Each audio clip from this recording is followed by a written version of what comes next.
Why y'all look mad? Y'all supposed to be happy I'm free. Yeah, like y'all want to be stay in jail. Punk busters.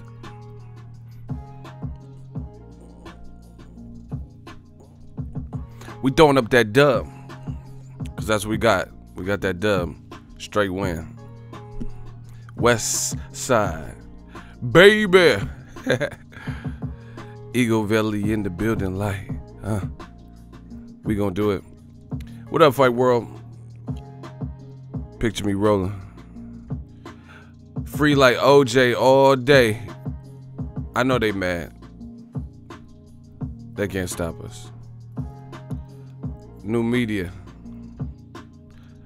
Bang that like button. Smash the like button. However you say it.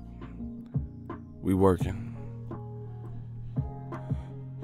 Yo, ego, like the walls of Robert Jim say, the best is yet to come. Most definitely. I told you, this is going to be our year, like all year. We going to dominate, like Errol Spence, Mikey Garcia, every round. No breaks. We like Canelo stunting in the Bugatti. Born ready Bugatti. All we doing is setting milestones over and over and over again. Picture us rolling. Eagles Army, Death Row East. Why y'all look mad? They hate to see us on top. Mad cause they shit didn't go pop. That ain't my fault. Shout out to Philly, bruv. Shout out to my young Akis on the block. Trying to get out of these streets, turn into something positive. That's what we promoting, positivity. There's a lot of ways you could get it. Listen, I'm gonna tell y'all, 2019, if y'all ain't eating, then you ain't hustling right. There's a lot of ways to get that bag. I say, there's a lot of ways to get that bag. Gang, gang, I told you, I am the leader. I'm not playing, we working.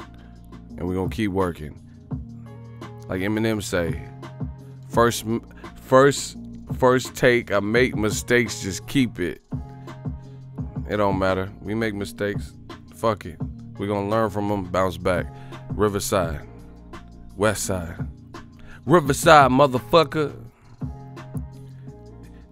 Like Floyd, they want to say shit, damn fuck like me. They want to cuss like me. They want them super chats like me. I know that. I know that.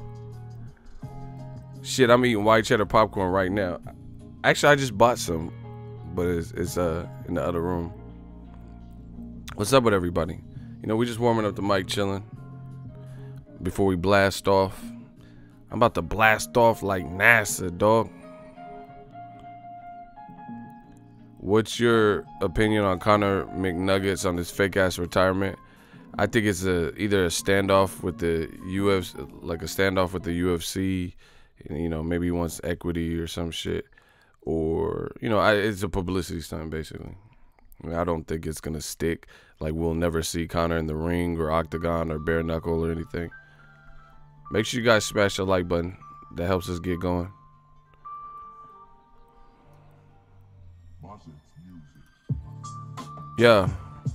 Yo, bust it. Max Holloway, he's a dog. Shout out to Hawaii. I want to see Anthony Pettis and McGregor. That's a good fight too. Tyron Woodley, I think, wants to fight McGregor. I don't know what weight he's fighting at. If he's going to 55, 70, I don't know.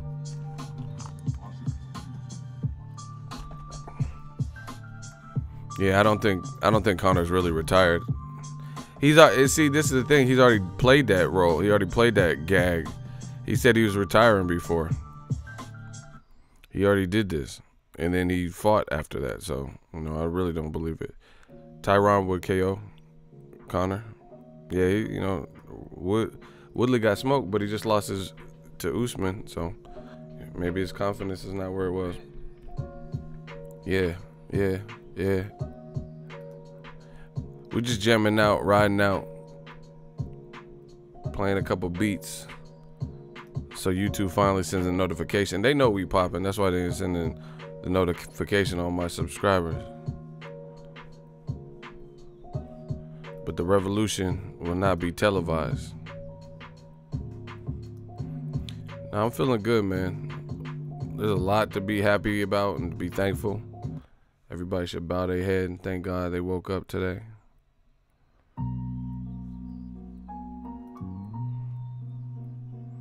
See, my dude King 513, he said he didn't get no notification. Ronnie said he in here. He said Wilder is a fraud. Get out of here, bro. See, okay, listen. I don't know if they... I don't even know where to begin. Hold on. These dudes, we know now that old media, they don't believe what they say. They know that. Yeah, that Paulie bare knuckle fight. Yeah, because that could set up a Conor McGregor bare knuckle thing, you know. If Conor is allowed out of his UFC contract or if he can make that work. You know, fuck it, we gonna go in. You know, I was gonna wait a little bit longer, but time is of the essence. So this is the thing. I keep telling you, like, I try my best as one of the OG pioneers of this YouTube digital movement. I'm talking about, like, I just went to Jerry's World, bro. A California kid, all off of YouTube, charged it to the game. I always try to give back in this world. I do think that is important. Give back to your people, give back to your community, give back to your kid, give back to somebody other than yourself. And the reality is, in this boxing game, this is a small niche community. It's not like I see the same people at the fights over and over and over again. You know, it's the same crew. You know, some people don't leave, like, so, you know, you won't see them at LA fights if they primarily cover out of New York, vice versa, shit like that. But it's the same people. You know, and I try to give y'all as much gems. It's just, you see, people, this new society, this digital age and media, a lot of people don't get it. You know, they don't get it. They quick to judge and, you know, gossip and clout chase and shit like that. And then there's someone that they don't like, but they know they can learn more from that person than, you know, dissing them or like clout chasing. But they choose not to. But there's gems in this. I don't just get on here and talk for 2 hours. Like, we have fun, we joke, but it ain't just me bumping my gums. There's a minute, you know, I could be working on videos, anything. I get paid off this. I try to really talk to my people, and hopefully I can inspire and have people aspire to do something outside of the box.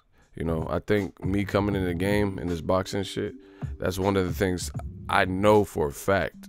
Whether I'm giving credit for it, I know for a fact because people have told me that I've influenced them. I made them start their own channel. And even the people who won't admit it, you know, show people this was a reality. You can go from, you know, a $32 microphone to covering the fights, you know, being next to 50 Cent. Like, just who would have thought, you know, your boy was walking with 50 Cent, filming and shit, you know, just random shit. Something special, man. Hey, yo, Jay, you got me feeling real bulletproof in this motherfucker, because the window motherfucking bins is bulletproof, Nick. Motherfucker had it bulletproof. Doc say if I get hit in the head, I'm gonna get a fucking concussion, Nick. Ain't that right? Better that than the holy head, Nick. You know? Your boy out here rocking, you know what I'm saying? Doing it for the culture. You know, I'm with AKA Ferrari. You know, I'm with 50, nigga. Hey, yo, Ja Rule, Jeffrey Atkins. I'm gonna stop saying that because I know you like that fucking fruity ass nigga. Yo, what the fuck? I'm out here with 50 Cent. Like, this shit is unheard of. Motherfucker from Cali who just start talking about boxing to walking with 50 Cent and like being in This Is 50 studio, bro. I done some legendary shit. Hey, something special. Effing vodka, nigga. Watch my motherfucking show, Power. You know, you now rocking with your man 50 Cent, man. Nigga, everybody listening. They say I got that 50 laugh now. Bro, I'm trying to get it, bro. 50, he a real hustler though. That motherfucker went from robbing to buying Bugatti, bro. You came up, bro. 50 be hustling. You know, see, people don't know. 50, that's why he like even when he wasn't doing music as much, he would like occasionally drop something with Tekashi or Casanova or somebody is hot, you know. I remember that he got on that Tooted and Booted remix. Tooted and Booted, Tooted and Booted, you know. And then the what's that shit? That Love Rant song. He from the Bay too. I can't think off the top of my head. That Where's Ja? Hey man, I seen him at like a Bucks game, cause I'ma get Bucks like Milwaukee, cause like Sam Cassell, I'm that nigga, y'all know that. Kiss when the sliding off on the early go back.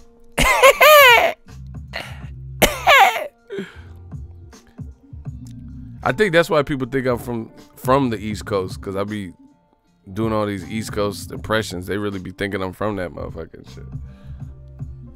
A lot of people ask me if my name is Chris, motherfucker. Do I look like a Chris? Do I look like I left off Bad and Bougie? But anyway, Ja Rule was at this basketball game, and that was pretty embarrassing. That motherfucker was like, yeah, Rule, are you Ellie? And he said something, tried to hype the crowd up, and this shit was like, you could hear a needle drop. It was like, it was hella quiet. And he's like, guess not.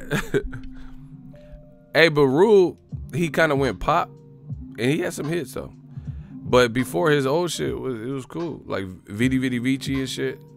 Holla holla, dollar dollar. You know, I remember Usher had that movie, Light It Up, like old school shit.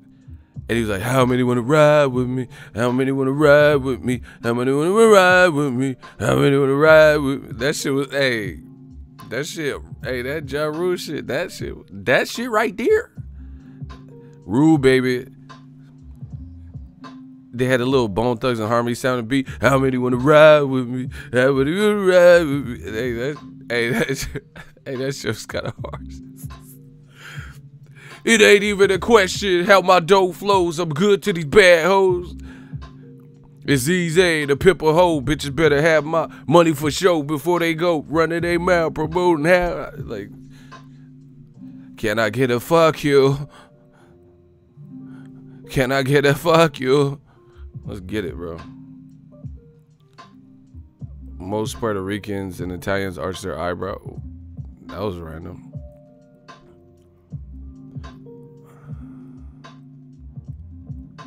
Yeah, these. Wow, y'all wildin'. I'm not even gonna repeat some of these questions or some of these comments I'm seeing. But anyway, man, we killing the game, man. That's why I'm fun. Like I feel good. I feel great. Eagles Army. I told y'all I got y'all. Smash the like button. We're at a point where this boxing shit is fun. It's like a new adventure every day, and you see it. Old media is getting like they bleeding out, bro. They clinging. This old media. They clinging. I told you. I tried to tell y'all. Y'all didn't want to listen.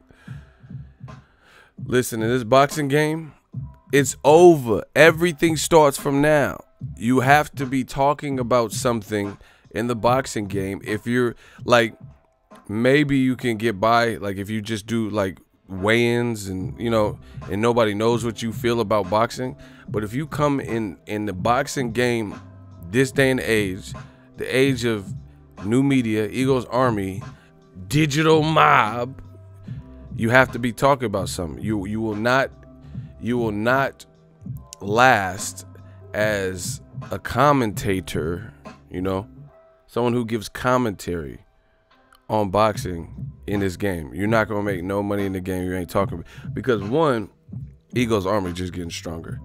Two, new media is coming up with so many dynamic and great points that the ball's now in your court and you have to justify the bullshit you're saying and we know you're lying, and we know you're not basing it on no type of factual information. You just saying wild shit. You just name calling. We see it. Hey, Jose de Jesus, my shooter, my guy, so petty in this chat right now. He said you won't make it like Dan Raphael in the boxing beat. Bro, they canceled his show. You know? This is the guy talking about Andre Ward's fight was raw sewage. Well, I guess your show was raw sewage too, because they pulled the plug on it. They took it off life support. See? That's what I'm saying. I'm a God-fearing man, and I do believe in karma. Like, you gotta be, cognizant of what you put out there.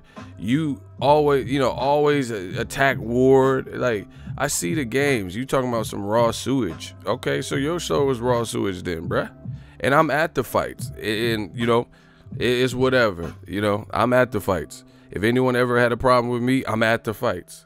You get what I'm saying? But these dudes don't. They don't have no problem. I don't even know half of them. I'm just telling my opinion, And if someone didn't like that, I'm at the fights. What we talking, But yeah, you saying war fight is raw sewage, but then they cancel your show. So obviously Ariel Helwani, who, is well known in the MMA world, he still got his show on ESPN. They signed him up. He has a Ariel and the bad guy or whatnot with Chael Sonnen. He still got his show. They didn't pull the plug on that. You know what I'm saying? You got to be doing numbers. Like I said, a lot of people get on this. They think it's easy because you see me make it look easy. Like Nas and shit. All I need is one mic. All I need is a fiend drops his Heineken. Like, you think this shit is easy to just bless the mic, talk about boxing consistently for years, have no major backing, I didn't even do any, I've got offered a lot of brand deals, but some of them didn't match where I was, where they didn't match the vision I had for the brand. I just recently started to even accept brand deals. Shameless plug, ESPN Plus, sign up for a 7-day free trial. I'm Disney Ego. After that, it's $4.99 a month. They do have a lot of quality there, people. Not a substantial cost for what you're getting. They got original series like LeBron has one, More Than an Athlete. You can watch MLB, Bryce Harper and the Phillies. He got like Canelo DAZN type deals, $330 million, I think, for 13 years. I told you, get with it or get lost. We the new wave, new media. We that drip. You got to be talking about something. Why you got Tyson looking loco on the thumbnail? I don't got him looking like that. I didn't take that picture. He posted that. So I don't have him. See, y'all I get blamed for everything. See, Jose de Jesus, he'll attest to it. He said ESPN Plus is legit. And like I said, they just growing. They're growing. I feel it. It's at a fair price point. Really fair, Disney Ego, not to be confused with Peter Pan. I don't know what that means, but for sure. ESPN Plus is way better than DAZN Pizza. No, see, this is the thing. I don't have to front. Like, people know me for being a stand-up guy. People who actually know me. I had ESPN Plus before the deal, before Disney, reached out. So, I actually still pay for it. Like, I'm paying for it. Like, they didn't just give it to me free. I mean, I might be able to ask them, but I don't know. I didn't care about that. I'll support. That's what's up. But it does help the channel, if you sign up through my link. But anyway, yeah, man, like, I keep it a buck. Like, I'm not saying what I'm saying about DAZN for any other reason other than the issues and the potential, forecasting at DAZN. That's just who I am as a solid person. Like, I don't, like, that's cool if I started working with someone in conjunction, but I'm not, like, see, that's why I'm careful about, like, being an influencer and the brand deals that I select. Like, DAZN reached out to me, to be honest. If you really want to be one of the people, I got the email. I can pull it up right now. DAZN reached out to me, but the deal wasn't right, And I didn't, you know, and there's a new company. I didn't know much about it, but they wanted me to promote DAZN on the channel. I mean, they didn't offer to fly me to fights like they did to other YouTubers who are smaller than me. But, you know, they reached, definitely when they came out last year, they definitely reached out to your boy.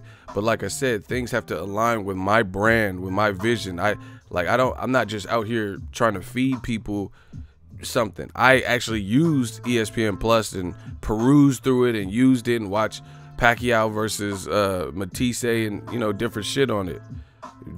Jesse Hart and Gilberto Ramirez, so I know it, you know. But anyway, new media. I told you, we smashing. You got to be talking about something. Like I said, Dan Raphael, you know, Tough Titty, his show got canceled, you know. And if I'm lying and it didn't get canceled, I want to watch Boxing Beat right now. I got DAZN. I mean, I got ESPN Plus. So how do I get to the episodes? If it's not on ice, you know, and if it's not canceled, then let me know how I can. I want to watch me some Boxing Beat. You know what I'm saying? Where is it? I want to see it. Ego, one of the originators. Now they all trying to one up your style. I don't fear no man but God and my daddy. My daddy beat my ass when I was a kid. Yeah, so I don't care. I don't worry about it. I have no competition. Just so you know that. There's nobody in you. They got more than me. They got less than me. I'm comfortable in my own skin. Believe that at all times. You know, I've been through life, some things in life that life threw at me. Motherfuckers couldn't survive or easily, you know, they might be in prison by now or, like, you know, be twisted or mentally broken. So I don't worry about people stealing me, because that's what happens when you're the originator. That's what happens when you're a creative person. You stealing old shit. You stealing my old shit. You have to wait for me to put something out to steal the shit. To my bro, Boxingego, the grind don't stop. The phone conference call was wild, weird. They cut me right off. Hey, bro, I seen that, bro. And Terrence Crawford was going bad on Danny Boy. He was like, what you mean it was a significant fight? What are you talking about? Nope, I was already on pay-per-view. He's like, all right, I'll move on to my next question. Crawford was like, thank you. Hey, this man Crawford is petty. That shit was so funny. He was like, all right, you're right. Okay, you did do a pay-per-view with Postal. My apologies. I'll move on to my next question. Crawford was like, thank you. Hey, that's what I'm telling you. Crawford is competitive. You guys don't see. The people like Blue, he knows. We know shit that you guys don't know because you're not there. You're not, you know, like, once you start developing contacts in the game and shit, like, you hear shit. Man, I know all types of shit, off record, on the record. I'm trying to tell you. I try to tell you what I hear. You know, some things I'm not gonna just outright tell what happened in somebody's sparring. You know, I'm not sloppy and then get banned from every gym in America because I'm acting like a little high school gossip girl. So, you know, I don't do that. I don't put people on Front Street like that unless it's like some information. You know, if you're a stand-up person, you know what information you should be repeating and what you shouldn't. But it don't change the fact that I got information in here, bro. I've heard shit about Errol Spence, you know, more than I've told you guys. I've heard shit about Terrence Crawford. I've seen stuff with them. You know, like, it's just this is why old media getting fucked up right now. This is why they're getting fucked up. In this day and age of digital, everybody, like, you see it. Fox, PBC, they got a YouTube channel. DAZN got a YouTube channel. Anthony Joshua it's Mod. He got his own YouTube channel. You know, Dillian White got a YouTube channel. Lomachenko got you know, it's popping over here. You know, but in this YouTube boxing game, I gotta be on Mount Rushmore. You gotta have my face because I helped pioneer this shit. I steered a lot of people in the direction that they are. The way thumbnails were designed, you know, the swag on the, man, come on, bro. You already know what it is. So now, you know, we still control the game. We control the narrative. Everything starts on YouTube. Everything starts in boxing. Now, I can't say everything like in other, I don't care about other genres or whatever. if you guys want to check a weigh-in, you go to YouTube. You go to YouTube. Appreciate you, Blue, for the birthday wishes. Yeah, my birthday was on Monday, y'all. Appreciate it for everyone that sent wishes. But you guys know the game. You know, if you want to see if Adrian Broner did an interview or something, you probably catched it. You caught it on catched it. I sound like Jackie Chan in Rush Hour. My daddy once catched a bullet with his bare hands. I said catched it. But you guys get what I'm saying. You know, you come to YouTube for this shit. My guy Jose, appreciate you. You know, we control the narrative. And that's it. And all we have to do is maintain. And I'm telling you, bro, everybody, Ego's Army, this is a direct order to all of Ego's Army. The way we win this, the way we get more of what we want, which is the growth of the sport of boxing, more of the right shit, more of the fighters getting paid, more of the fighters getting respect for the things they're doing, is we gotta crush our enemies totally. We gotta fully eradicate our foes. That's old media. All that propaganda, all that bullshit, all that racist shit that people be doing, we see it. You know? We see it, all the propaganda. So the best way is to tune it out. Tune it out. You see, Dan Raphael's show, it couldn't last because enough people weren't watching it. You know, you can't just pin up a bunch of ads. See, that's what I'm trying to tell y'all. This shit is not as easy as you think to develop a following. People, oh, Ego's a panhandler. He you know, he wants super chats. All he cares about is money. You don't know me. You don't know what I want. You know, and that's how you know motherfuckers be hating. You know, oh, he's a panhandler. He just cares about money. Like, how you know? You don't know what I spend. You don't kick it with me. You don't have my number. Like, how you know what I like? You know what I'm saying? You jealous. That's what that is. That's what jealousy is. And like I said, if it's that easy, then everybody, Real Brother literally sent a $500 super chat, bro. And that wasn't even the first time. He, for no reason, just to help the movement and help because he believes in it. And, you know, he's Ego's Army and we riding and we trying to capitalize and do more and more. If it was that easy, then how come old media, you never see stuff like that? You might see me on YouTube, but you don't know me. Yeah, T.I. voice. You don't know me. That's what I'm saying. You never see this stuff with YouTube. Like everybody else in the game who's talking about something could get super chats, you know, people tuning in and stuff like that. And then you got old media. All they do is coattail. All they do is coattail. Oh yeah, Ego sucks and Blue Blood Sports is an idiot. You know, okay. But who's winning? Who's at the fights? You know, who has fighter contact information and a relationship? You guys see it. I know you guys see it. I know you guys see it. Like Terrence Crawford went in on Rayfield yesterday. He's like, what are you talking? I've interviewed Crawford. I've been at his events. I've asked questions. When did you see that happen to me? You know what I'm saying?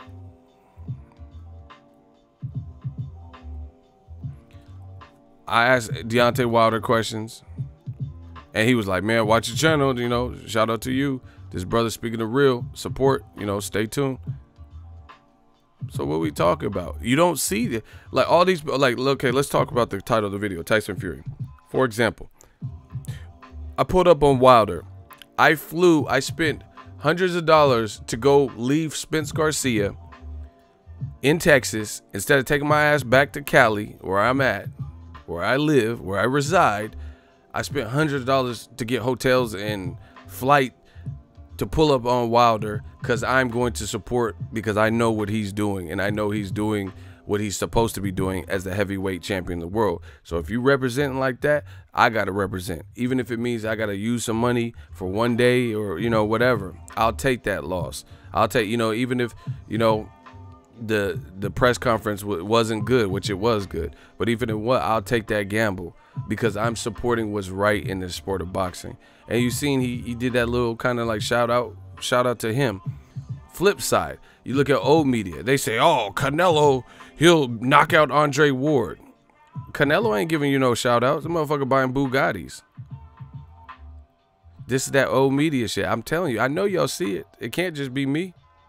Shout out to my dude, Messiah. So you sit up here saying like things that a lot of people would easily disagree with. And, oh yeah, Canelo, he'll destroy Andre Ward. He'll beat Andre Ward. Okay, that's cool, you know. But Canelo ain't giving you shout outs.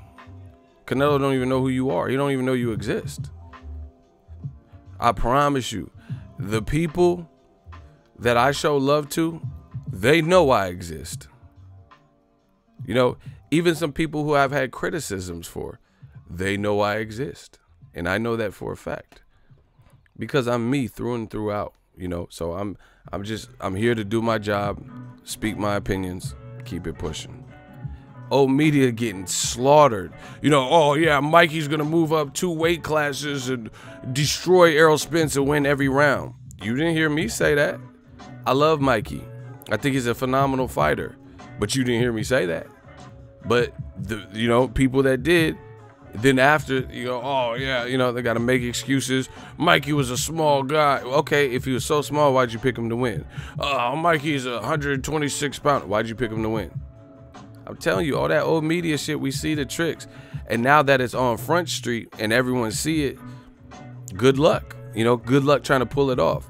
You know, Tyson Fury, people trying to, oh, he's fighting Tom Schwarz. It's a good fight. Get off his back. He just doesn't want to get robbed with Wilder again.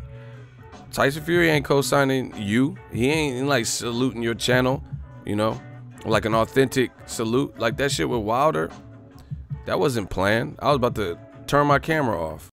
I was leaving. They were bringing in the next group of interviewers. And he randomly said that, you know. That was just a random, authentic moment captured on camera. Just because I had my camera already out.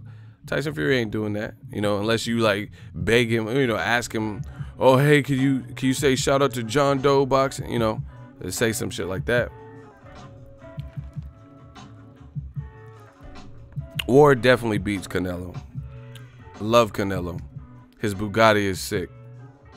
At 175, Canelo, don't take that fight, bro. And then this is the other thing with old media. If Canelo, who is a terrific fighter himself, I see, this is the thing. You know, this how you know it's like race and other things with people. I have no problem. See, this is why they'll never be better than new media. That's why they can't compete. I didn't just wake up like Tyson Fury in the 12th round, just wake up and say, oh, Canelo should fight Andre Ward at 175. This is the hating type shit that they do. Old media does. Errol Spence beats Mikey to a pulp like orange juice. And then, you know, all of a sudden it's like Errol Spence needs to move up to 160. But that's not even the conversation. Errol Spence, I was at the fight. Post-fight, he said nothing about Canelo. Despite if he said anything about Canelo in the past. He didn't say anything. There was nothing. His promoter, Richard Schaefer's, and, you know, Al Heyman, nobody said anything about Canelo. But because he beat up Mikey, they want to retaliate. Man fans, they fight Canelo. I didn't do that. See, that's what I'm saying. This is the difference. They want to be like us, but they can't because it's always easy to see the artificial and the imitation. Like there's a difference between crab and imitation crab. Imitation crab ain't even crab. You know what I'm saying? So that's what a lot of y'all is crabs and not the real kind. You're not like king Alaskan crab. We kings over here. You're not no king Alaskan crab, snow crab, crab legs, you know. You're not even a crustacean, bro. You an imitation crab. You're trying to imitate what new media is doing. And it's Death Row East, so you'll never be us. Because like I said, when I make videos, there's a reason I'm making the video. I just wake up and say Canelo should fight Andre Ward at 175. I didn't say that. Oscar De La Hoya, Canelo's promoter, said that he randomly said that. He randomly said on the interview, oh yeah, Canelo, he has options. Hey guys, you know, he could fight Andre Ward at 175. He said that. Why are you mad at me for? You know? So he started the conversation. See, that's what I'm saying. We don't have to, all we have to do, we don't have to create the conversation. We don't have to create the conversation. We just have to respond to what's out there. They try to make up narrative. They try to, oh yeah, Errol Spence should fight Canelo. He's a middleweight, fight Golovkin. No, you just made that up. Nobody's talking about that. Al Heyman didn't come out and say, oh yo, Errol Spence can beat Golovkin and he should move up to 60 fight Canelo. You made that up.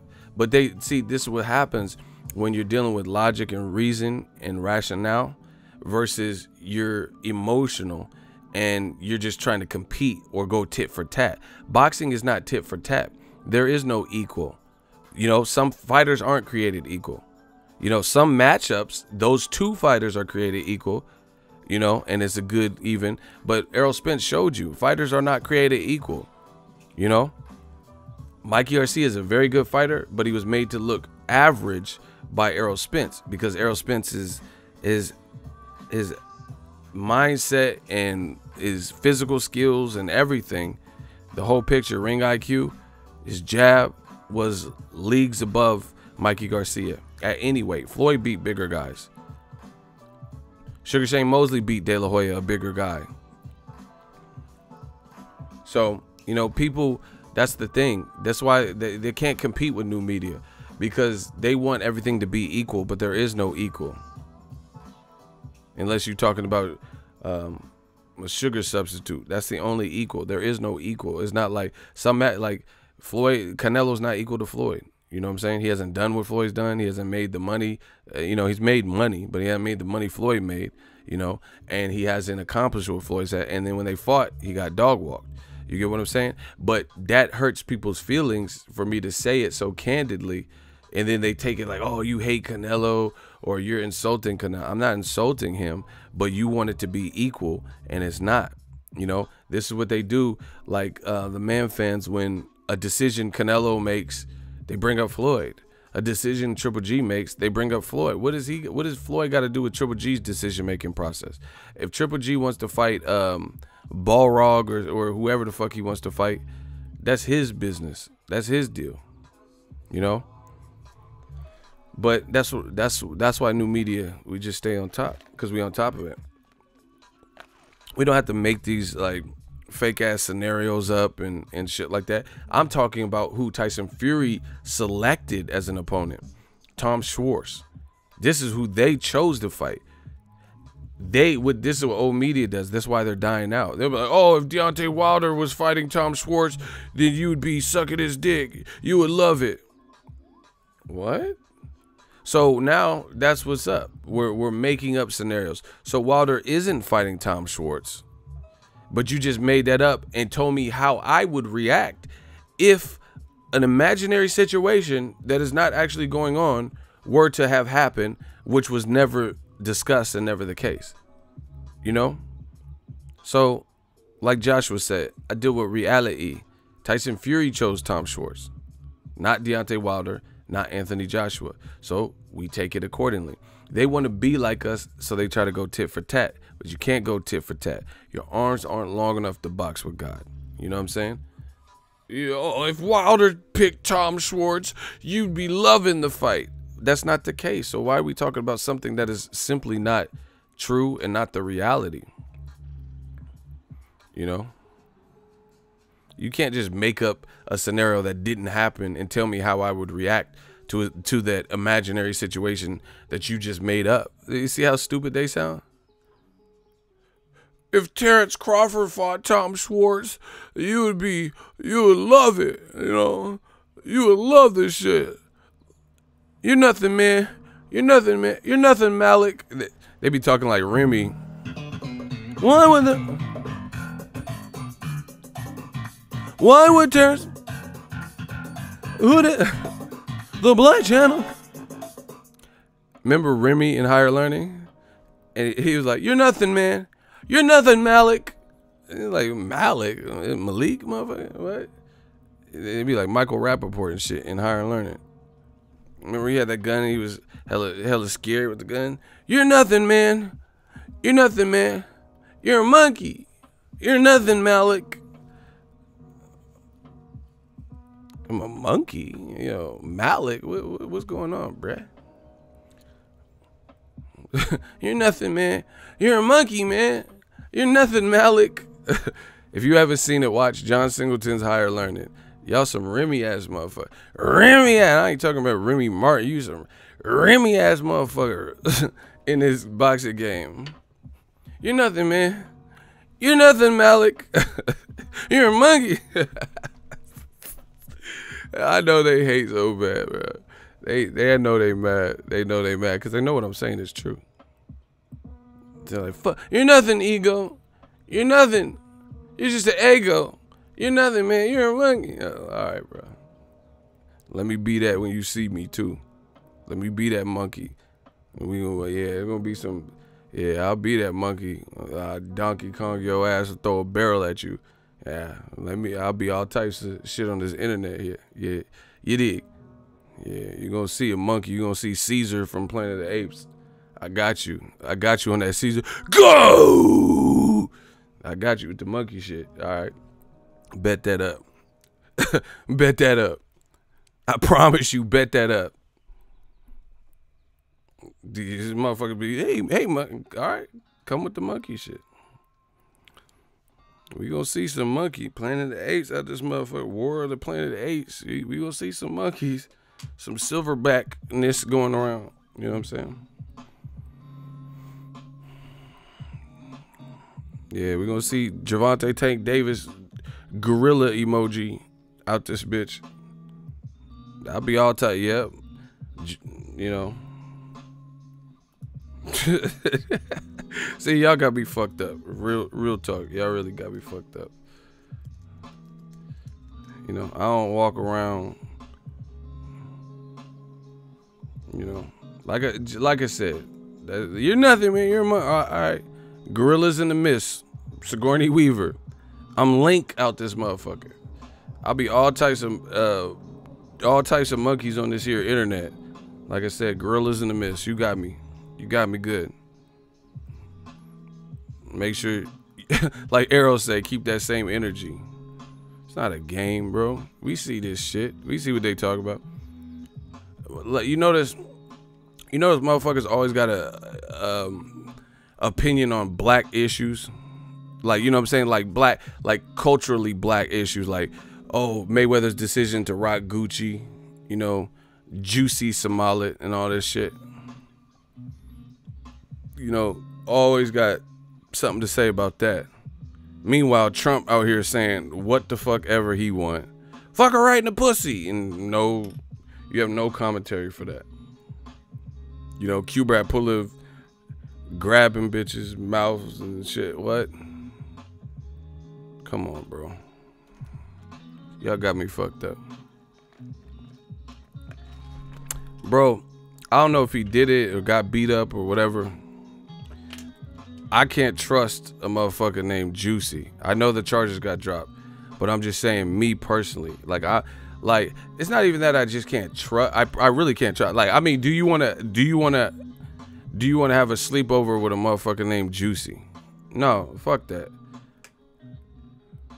You know, like, okay, when I was a kid and I'm like, hey, mom, could Mark spend the night? Could Justin spend the night? She's like, oh yeah, cool. I can't go up to my mom like, hey, ma, you know, I clean my room. Can Juicy spend the night? She be like, what the fuck? Like, my mom was like, looking like, who the fuck is Juicy? That sound like an adult, like, playing as a kid or something, bro. No, bro. My mom ain't letting nobody named Juicy spend the night. You know what I'm saying? I promise you that. My mom would not let me allow, just off a name alone. He could be a straight A student, good kid, bro. If your name Juicy, you're not gonna be able to spend the night in my bed. My mom ain't go when I'm a little kid and shit. Yeah, motherfucker. Yeah. I got good grades. I want my friend Juicy to spend the night, bro. What? Hey, it's crazy. But I can't, like, you know, I'm a pretty tall guy, you know. I just can't be like, you can't be playing a game of pick, you know, 24-hour fitness, hooping. You be like, hey, Juicy, throw me the rock, Juicy, and then and then it is splash on them. You can't hit no bucket after motherfucker named Juicy just passed you the rock, bro. What? You know, you can't be like, hey, like when you wide open, Juicy. You know, fucking boys in the hood. My friend just gotta get, you know, if my friend's name is Juicy and the motherfucker with the red Hyundai pull up with the double barrel, dog, then he just gotta get blasted. Cause Ricky, that sounded cool. Ricky! But I am not yelling Juicy. He's just gonna have to get his back blown out. I swear to you, bro, I'm not calling no grown man Juicy, bro. Like, I'm not gonna yell out no Juicy shit. What the fuck? Like, Cuba did the right thing. He made the right move on Boys in the Hood, saying Ricky. You know, you have a regular name like, you know, Johnny, Ricky. Like, my real name, Eric. You could do that. You know, no shame, no foul. You could, Eric. You know, Derek, Eric, Ryan, all that. Ryan. If the motherfucker pull out and he about to dump out the red Hyundai with that gauge on him, you know, he pulled that gauge out on him, you just gotta let him get blasted. You can't be like, Juicy, come out, Juicy, ride, Juicy. Like, hey, bro, you gotta get blasted. I'm not trying to say, like, you know, I'm not no snake ass friend, but you gotta get blasted. All dogs go to heaven, bro. Your name is Juicy, bro. You gotta get that dude in the red Hyundai. He got you. What you want me to say? He got you.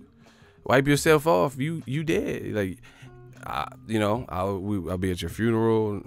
You know, might even do the eulogy, but I'm not going to yell out and prevent some shit when your name is Juicy. You know, I'm just gonna be like, damn, fuck. Let me out the car. You know, he ain't gonna be in rush hour 3. Like, you gotta get that. Like Cassidy said, man, I got a gat like that long to your back, dog, to your back gone. Like, the guy in the red Honda, he creeping on the come up. he got you.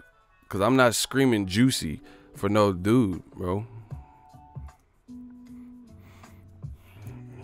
You know what's stupid about movies sometimes? And don't get me wrong, Boys in the Hood is a classic. But see, this is why I can't smoke. Like, I don't smoke. I don't do any drugs.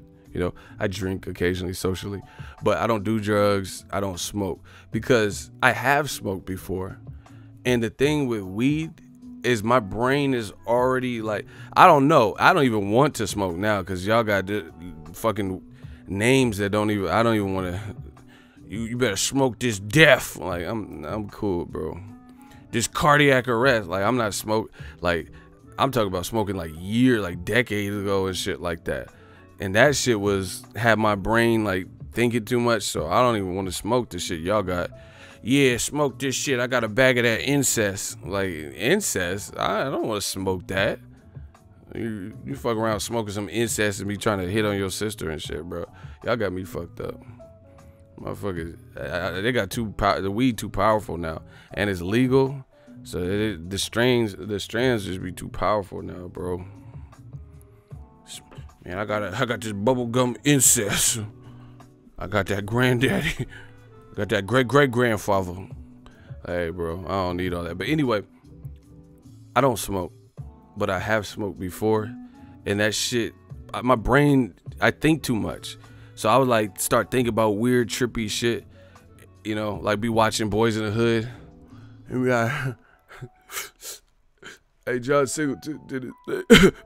John Singleton did his thing with it, and then I start thinking, and I'm like, Ricky was a football player. I think he was a running back even. You know, I don't remember the position, but I want to say he was a running back. He got a scholarship. You know, he made it out the hood. Why the motherfucker, when the dude put up in the red Hyundai with that gauge on you, with that barrel on you, coming to smoke your ass, why did he run in a straight line and you a football player? Motherfucker, if you don't run an audible, you know, some play action pass, what the fuck are you doing, bro? How you a football player, running back, and you ran in a straight line and and got destroyed? Hey, that man put up with the gazer. You got destroyed. I'm trying to tell you. You got your back gone to your back door. Like he like you can't. Especially no. It's fucked up with a shotty though. Anyway, because it's gonna spray outward like shrapnel and all that. But you have a better chance, bro. Man, let me do it. Frank Gore your ass.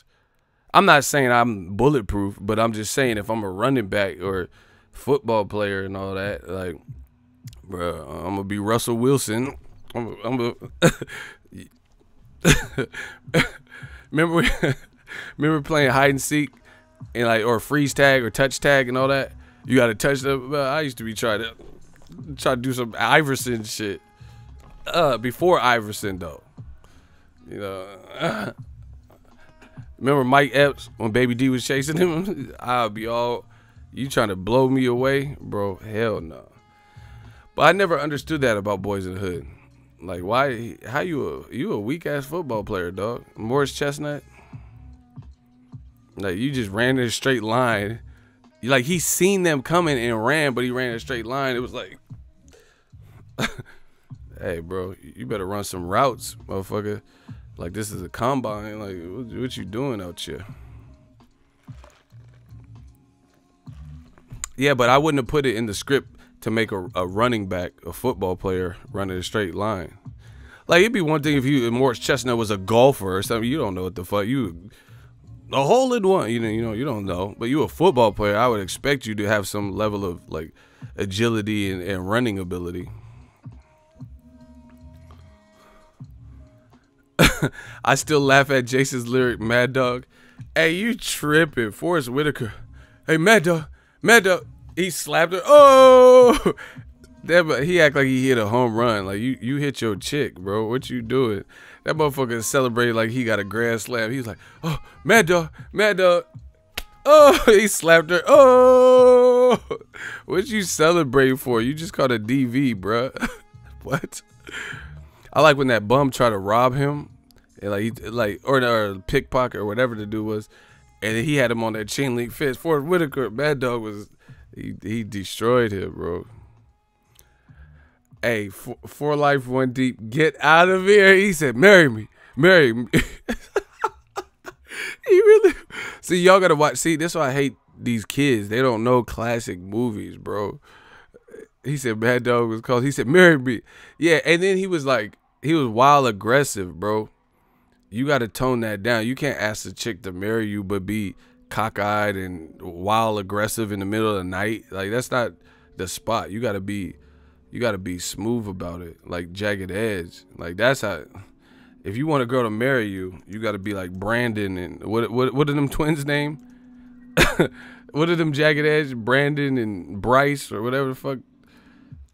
You can't just be like, oh, Mad Dog, marry me. And just pull up to the spot.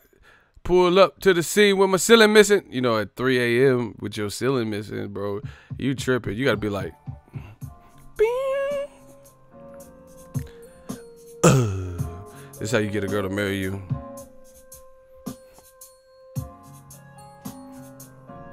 Yeah. Look.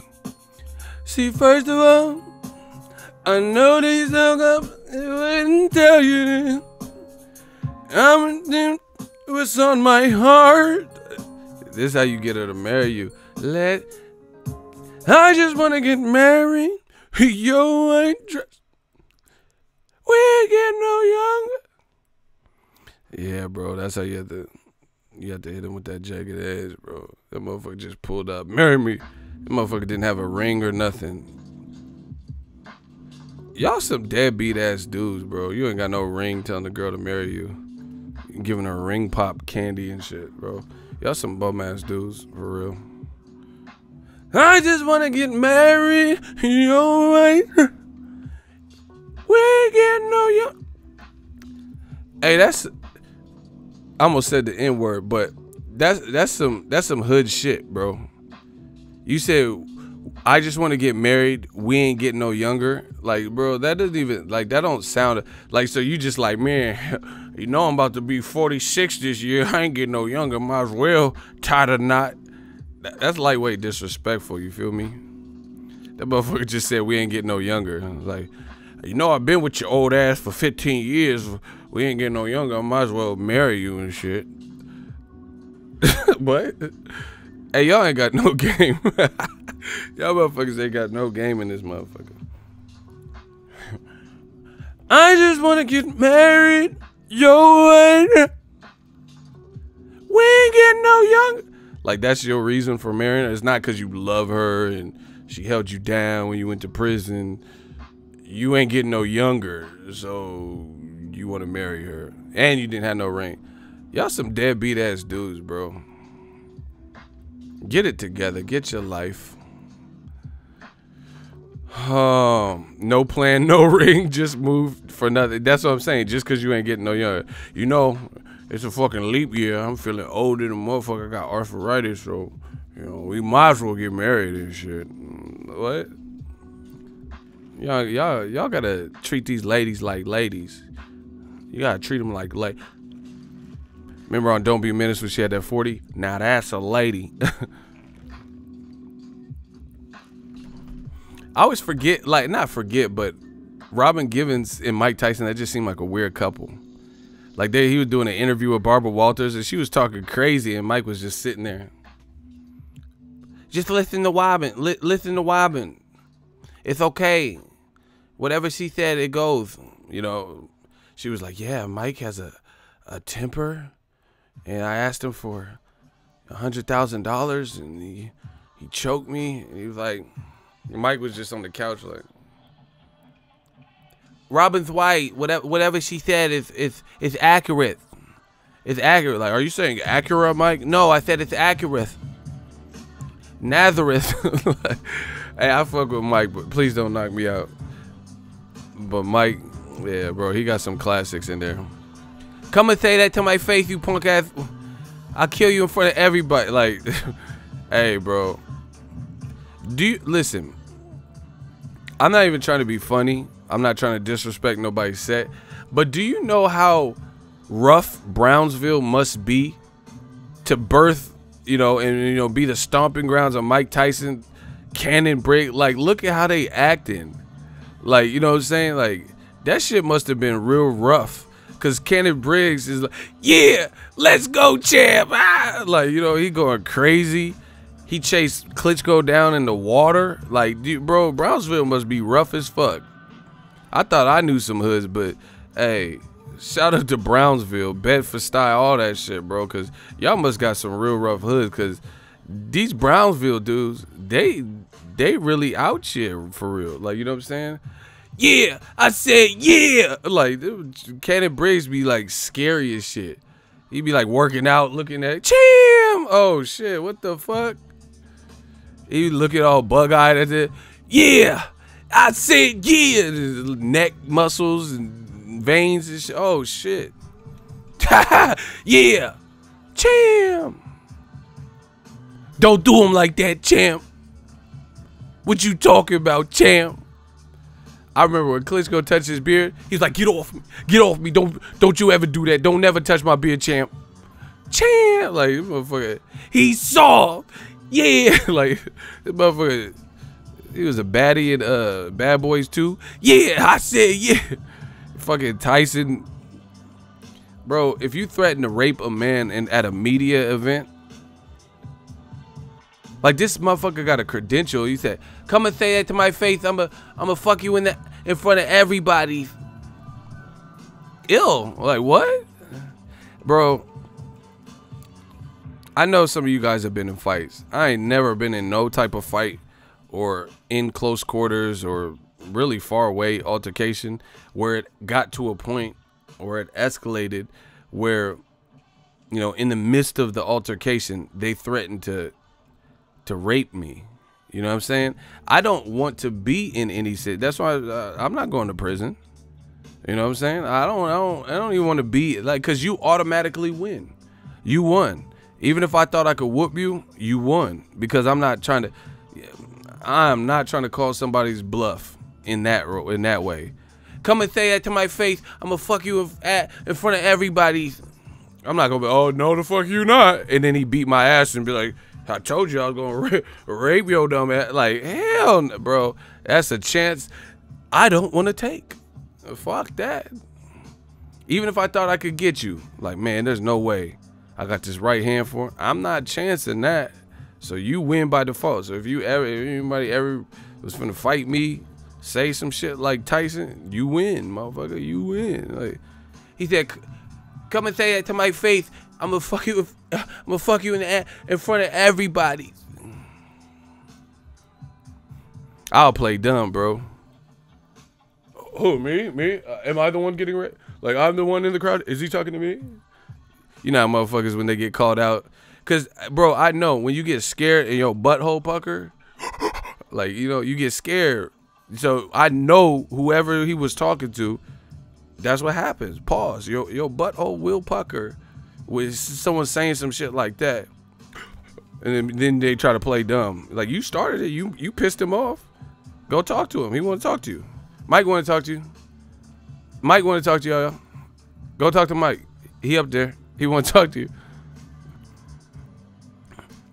He said, I'll fucking kill you. I'll fuck you in front of... What do you mean what sound worse? Hey, bro. Yeah. I think if you get killed, okay, anyone gets shot, you can get killed. Getting fucked in front of everybody, I think would be more humiliating. You know what I'm saying? How many times I told you not to come and talk to me, like, and he just doing his thing, just like, bro, no, bro, that's way worse. Because you didn't sign up for that. You didn't encourage that. Like, that might not be like the way you swing or what you're trying to do at that moment. You know, man, I'm not. Like I said, I'm not going to go investigate further. Like, Scooby-Dooby-Doo, let's see what Michael is talking about. Like, nah, if he says some shit like that, I'll leave the press conference. I'm like, you won. You got me, Mike. I'll do like Russell Simmons and Def Comedy Jam. He's like, yeah, Mike, you ain't shit. And I'm saying my piece. And then it escalates to a point like, come and say it to my face, ego. I'm going to fuck you in the ass in front of everybody. I'm going to do like Russell Simmons and Def Comedy Jam. Thank y'all for coming out. God bless. Good night. And I'm going to leave. After I do the Russell Simmons, I'm leaving, bro. I'm not finna research further to see if you serious or whatever the fuck you talking about. It's just like when someone's racist. If you're this is how you can tell someone's racist. If they get mad and then your natural instinct is to call someone a monkey or say the N-word or a racial slur. Because you had that saved up and you just pulled it out at that moment. So like Mike Tyson, you know, if I'm in an argument with someone, my natural inclination is not to say, even at any level of threatening somebody, like I'll be like, oh, you know, I'll bust your ass, or, you know, come say that I'll break your nose. You know, people would say something like that, but you ain't gonna pull from like if there's a bag of threats, right? If you just had a bag of threats, like I'll bust your ass, I'm gonna fuck you up, you know, I'm gonna beat your ass in front of your girl. Like there's just a bag full of threats. You're not gonna really pull from the I'll fuck you in the ass in front of everybody card. You know, I wouldn't. Like that's not, like I said, when someone's racist and they naturally do a racial slur, that's what they, you know, they obviously have that somewhere in them. Like for me, I'm not ever going to say in an altercation or debacle. That's not how I want to settle the score, by fucking you. Yeah, cause I'm fucking you tonight. Hell no, bro. That would not be the threat that I reached for. You know, somebody cut you off in traffic, you speed up, look at them, roll your window down, come and pull over on the interstate. I'm gonna fuck you in the ass in front of all these cars. Like, I just wouldn't do it, bro. Like, I don't care how much road rage. You know, you could have roid rage, road rage. You could have all the rages. You know, streets of rage. That, for me, wouldn't be like, pull over. I'm gonna fuck you in the ass in front of all this traffic. Eek. You know what I'm saying? Eek out this mother. That's how you know it's bad, when motherfuckers just gotta say eek. Hey, bro. Eek. Oh, shit. Mike Tyson. Eek. Ugh. If you say eek or goo, you know this shit's bad. Like, come and pull over. Pull over. I'm gonna fuck you in the ass. Eek. Goo. Ooh, shit. Like, you know what I'm saying, bro?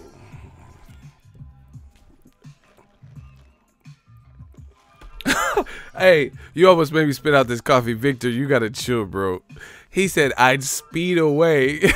Hey, get out of here. Go, Speed Racer. Go, Speed. Hey, I feel you, though. I'll turn into Knight Rider, Michael Knight and Kit. You pull over. I'm going to fuck you in the ass in front of all these cars. In front of the Suburban. Nah, bro, you ain't doing that.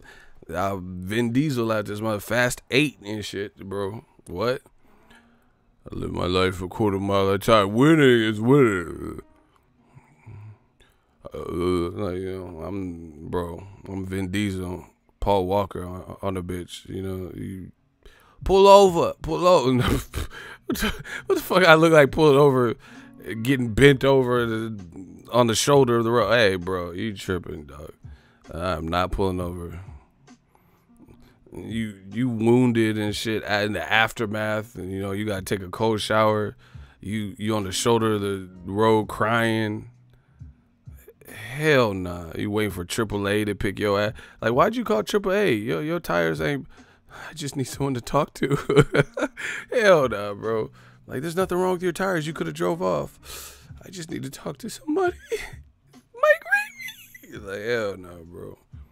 That motherfucker said, come and say that to my face in traffic. I'm gonna fuck you for every geek. Like, bro, I gotta leave. I gotta do like Autumn and leave. Get it? Do like Autumn and leave. They know I got the livest live stream. Let's get it. Bro, see, that's what I'm saying. I could do it. I could just breathe on the track, and we got, you know, we having fun here, man.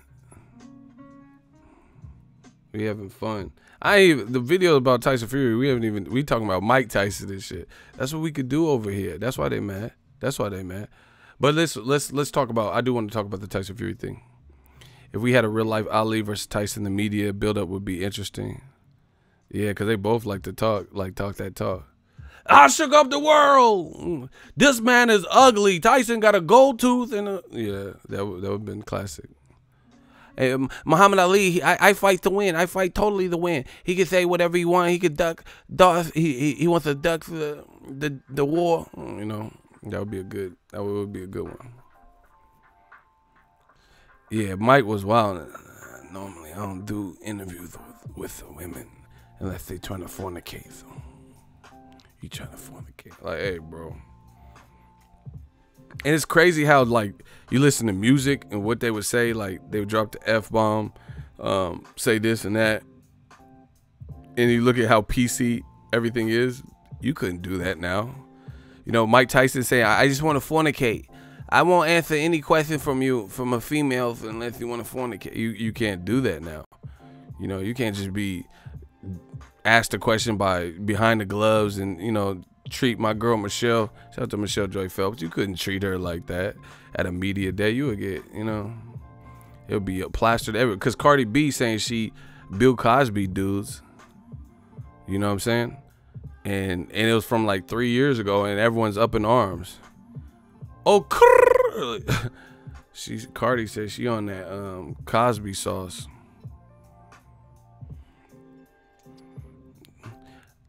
I would like to talk to the tracks and put some Quaalude in the drink. You know, Cardi was out here. She's like, yeah, I gotta get this money. Oh, I gotta get this by any means necessary. I start off with the cocktail and put the Quaalude in the drink. Imagine if Tyson pulled that pull-up move. Oh yeah, that would be bad for him. He's such a brute, a caveman, I tell ya. I don't want to see Kubrat Pulev versus Joshua, Fury, or Wilder. I don't know why. Like his fight with Doggy Dino or whatever was alright, you know, it was cool, but I'm not really checking for that. Mike Tyson is the only person I know that uses the word fornicate. Tupac is the only person I know that uses the word adversary. Hey, I like that though. I like that, how they, you know, coming up with them words.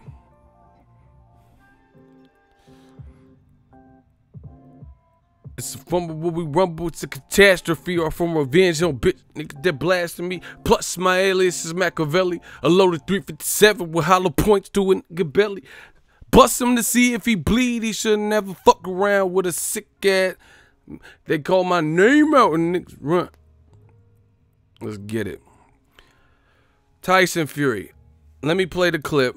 His trainer says the Wilder fight didn't get made because it was difficult. It was difficult to make. You created the difficulty. What did we talk, man? Whatever. Hold on. Mariah Carey's 49? I didn't know that. That's what's up. Hold on, let me find the clip. Inevitably flack on Twitter from people who's... See, hey, shout out to New Media one time. Gang gang. Notice the UK is even giving Tyson Fury stick about this pick of dog or whatever, Tommy boy. Listen to the question. He says, no, inevitably Tyson Fury is getting, you know, shit for his flack for fighting Tom Schwarz. Listen to the response from trainer Ben Davison. And Tom Schwarz, obviously, inevitably flack on Twitter from people who are saying, you know, when's he going to fight someone decent, etc., etc., etc. Well, who was the one who stepped up and fought Wilder? Who was it who went to Klitschko's backyard? If Tyson... See, it's not a good... See, New Media, we're going to analyze what you say, and we're going to break it down. The question was, Tyson Fury, obviously, because it's a fight nobody really was checking for, brand new deal with ESPN, so inevitably, this is a UK BT Sport asking him this question. Inevitably, Tyson Fury is getting shit and flack for fighting Tom Schwarz or whatever, right? So they're saying he should, when's he going to step up, fight someone better? Ben Davison just responded, and I'll let you hear it. He says, well, who stepped up to fight Wilder the first time? Who stepped up and fought Klitschko in his backyard? What does that have to do with the question? The question is, we know what Tyson Fury's accomplished. We know who he just fought before this fight. We know that he beat Klitschko and then, you know, had a little issue, kept him out of the ring for 3 years. So how does that answer the question? See, if you have no shame in your game and you know what you know that there's a solid justification, you can jump right into the answer. But usually people buy time in stuff like that. Like, if you're on First 48 and they say, oh, who did the shooting? We know you were there. We have witnesses that say you were there. And then you say, man, I'm doing good in school. I brought all my grades up. What? What that got to do with anything? Even if it's a fact. Okay, you brought your grades up. We ask you about this shooting, and you say, man, I was getting D's. I brought them all up to B minuses. What's that got to do with anything? So we know he fought in Germany against Klitschko. We know that you fought Wilder. So that doesn't even answer the question, but I'll let you continue hearing. Wilder, who was it who went to Klitschko? Decent, etc., etc., etc. Well, who was the one who stepped up and fought Wilder? Who was it who went to Klitschko's backyard? If Tyson had gone to Wilder's backyard and took that, probably a little bit too early than he should have, you know, took a big risk. So he just admitted that he took it too early. They're telling you the game plan, bro. Like I said, he says he stepped up, he took a big risk, massive risk, as they like to say in the UK, massive risk. He took massive risk. And he said probably a bit too early. So they're telling you, Tyson Fury, he got too big for his britches. Read between the lines. With only 2 tune-up fights, he went against the grain. People told him not to. and he still did it. Then he was doing well, and he nearly got, you know, crucified in that 12th round. Now they're probably telling him, like, hey, bro, that was too close for comfort. You got to scale that back. So he just told you it was a massive risk, took a tune-up. Why you think they're giving someone the caliber of Tom Schwarz? That's what I'm saying. The game plan is out there. The blueprint is out there. You could say whatever you want. Oh, we beat him easy. We beat him 10 rounds to 2. But they're telling you the game plan. He took a massive risk too early, and he should have, you know, shouldn't have taken the fight right then and there, but he did anyway. So despite, you got to read through all that. Despite Tyson Fury say, I beat him and the world knows I beat him, you're happy with the moral victory. You're happy that you just merely completed the fight on your feet, you know, and the perception might be for some fans that you won or you're happy with the draw. That's what this means to me, because he's admitting that he basically shouldn't have taken the fight when he did. Listen. If Tyson had gone to Wilder's backyard and took that, probably a little bit too early than he should have, you know, took a big risk there. He had a set of balls on him to go and do that. And if he hadn't have done that, what state would the heavyweight division be in now? So he said he has a set of balls on him to do that. If he hadn't have done that, what state would the heavyweight division be in now? What does that have to do with Tom Sawyer? You know, the guy Tyson Fury, Tom Schwarz, Sawyer, you know, it's all the same, right? What does that have to do with that fight? What does that have to do with that fight? What does that have to do with the answer to that question? You're like, oh, if he hadn't done that, where would the heavyweight division? What about the answer? What about Tom Schwarz? Get to Schwarz. Talk about Danny. Talk about Tommy. So, you know, Tyson saved the day, and I think people need to remember that. But obviously, see, none of this has anything to do with Tom Schwarz. He saved the day. He had the set of balls on him to go and do that, and if he hadn't have done that, what state would the heavyweight division be in now? So, you know, Tyson saved the day, and I think people need to remember that. But obviously, it didn't look like that we was going to be able to make that fight straight away. It looked difficult, and doesn't look like we'd be able to make that fight straight away. It looked difficult. No elaboration, not telling us why it was difficult, because Showtime wanted it. Tyson Fury and Frank Warren were in negotiations, said they wanted it. Why was it difficult? Elaborate. Tell us. Because I heard Wilder offered him 50-50. What was so difficult about it? It was a 50-50 split for a fight and a guy you beat easy. That's what you said. We was going to be able to make that fight straight away. It looked difficult, and like you said, Tyson's in fantastic form, and we didn't want to keep him out of the ring too long, so we had to go ahead and get something booked in and keep him active. And he's still confident this rematch with Wilder will happen, and the showdown with AJ? Those fights will have to happen. They will have to happen because it's part of their legacy, that era. This era can't go down. Looking shaky, baby. That's not, you know, he barely. Listen. New media. We gonna dissect what's being said. This is what you're telling us. For starters, the question was about Tom Sawyer. Why are you fighting him? What about the flack you're getting for fighting him? He danced all around that question. Like, you know, like Beyonce. He danced all around it. Right? You start saying Tyson stepped up and fought Wilder. He had a set of balls on him to do that. You know, he shouldn't have, you know, he probably shouldn't have took the fight at the time he did, coming off of a long layoff and two light touches. But what about Tom Schwarz? Why? What about the flack you're getting? You're not even responding to that. Wow, Rico, a fool. He said, sound like me trying to explain a lie to my girl. That's what I'm saying. It's just bad. And this is why, once again, new media keeps punishing the competition, old media, because if you utilize simple, like, you don't, like, I don't care about, like, I care about the truth. That's just what it is. You get what I'm saying? Tyson Fury, he stepped up when AJ didn't. I gave him all the props in the world. I'm very consistent. You know, so, like, let's say Tyson Fury heard my video and got mad. Don't be mad at me. This is a decision you made, you know, because when you were doing what was right for boxing and you stepped up in a major way, I gave you props. So don't, now that you're getting criticism for your choices and your, you know, inability to complete a rematch, what are you going to be mad at me for, you know? That's the reality. I gave Tyson Fury tons of credit. I said, oh, they're doing a good job promoting it. I said, shout out to him. He's doing something AJ didn't do. But now the roles are reversed. You know, like Errol Spence been saying, tables turn. The tables have turned. And now you're, out of the big three, you're the person involved in the weakest fight. That wouldn't even be so bad if old media and like Tyson Fury weren't doing what they were doing.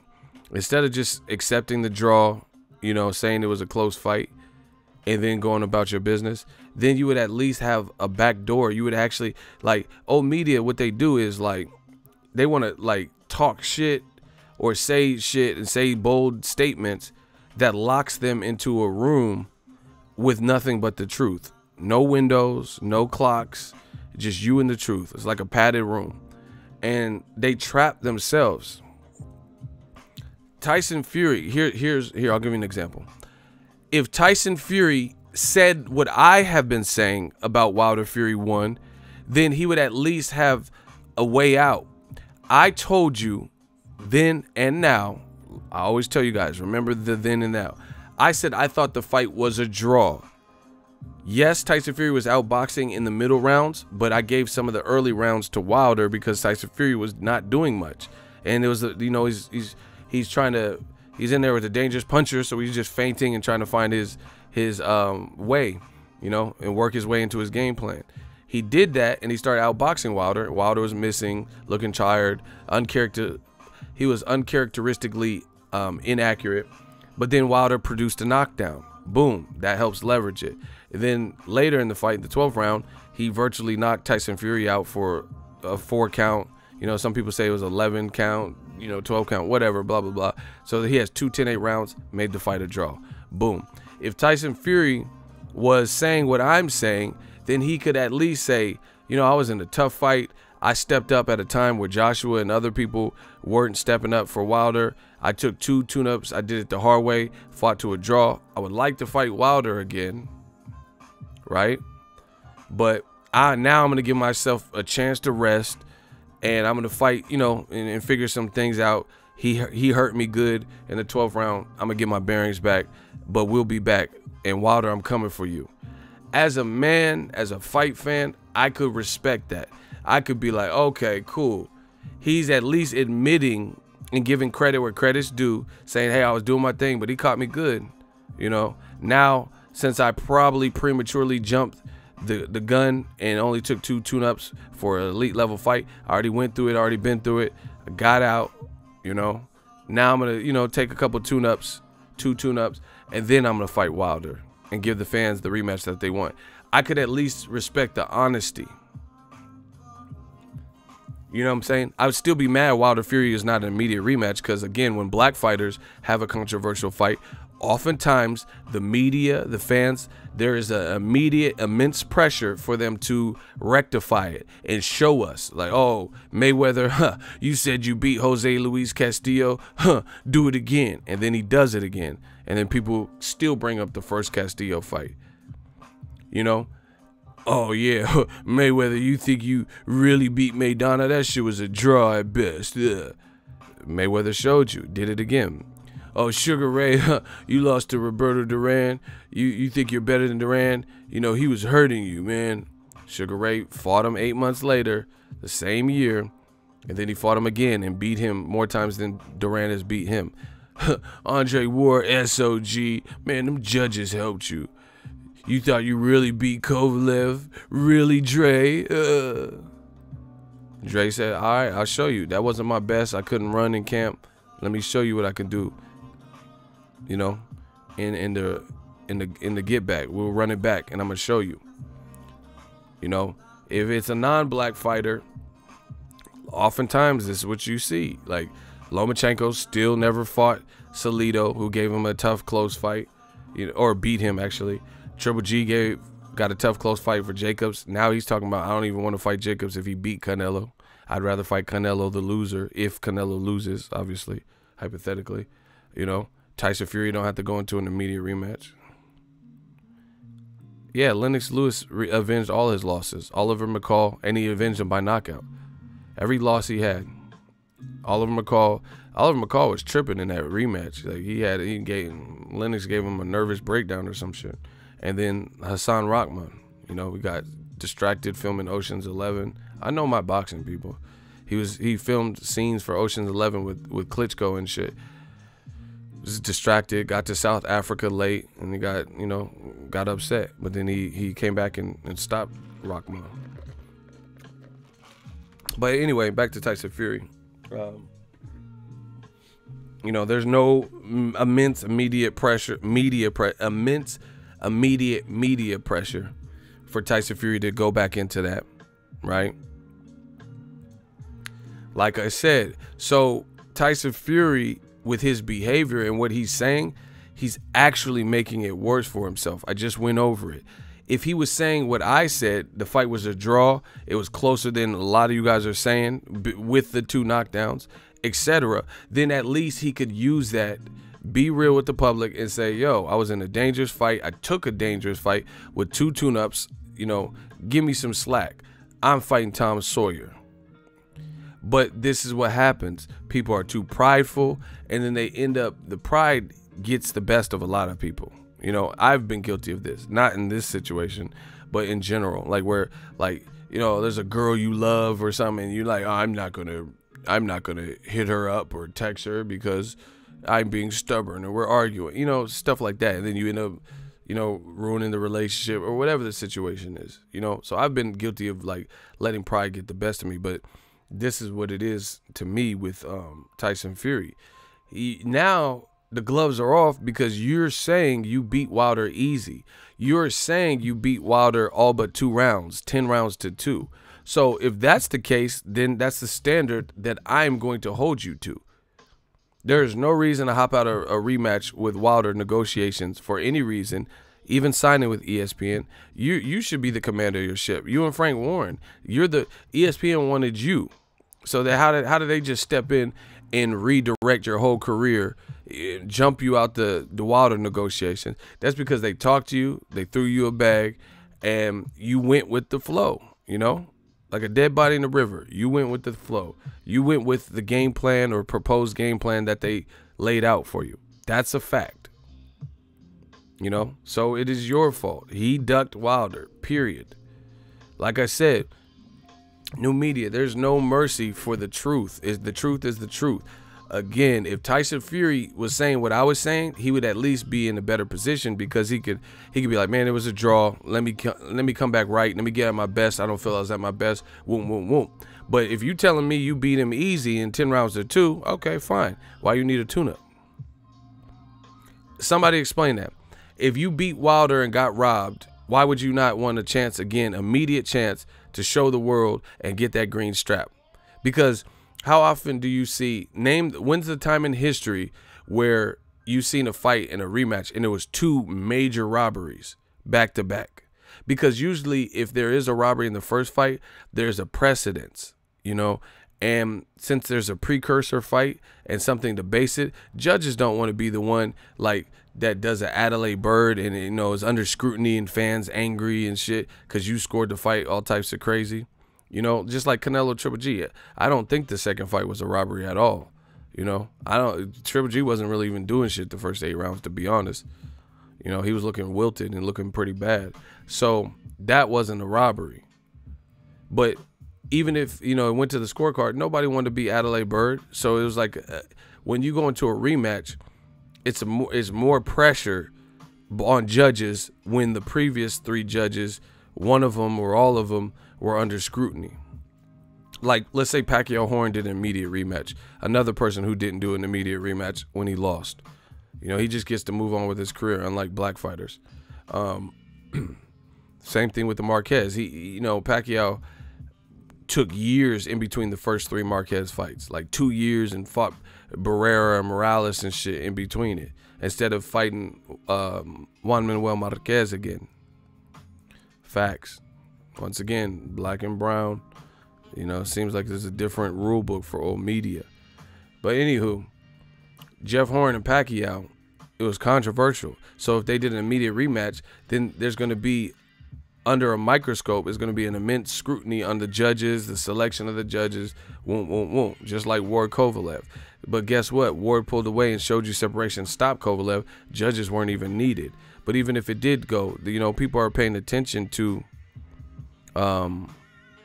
judging when the first fight is a nefarious fight for its scoring.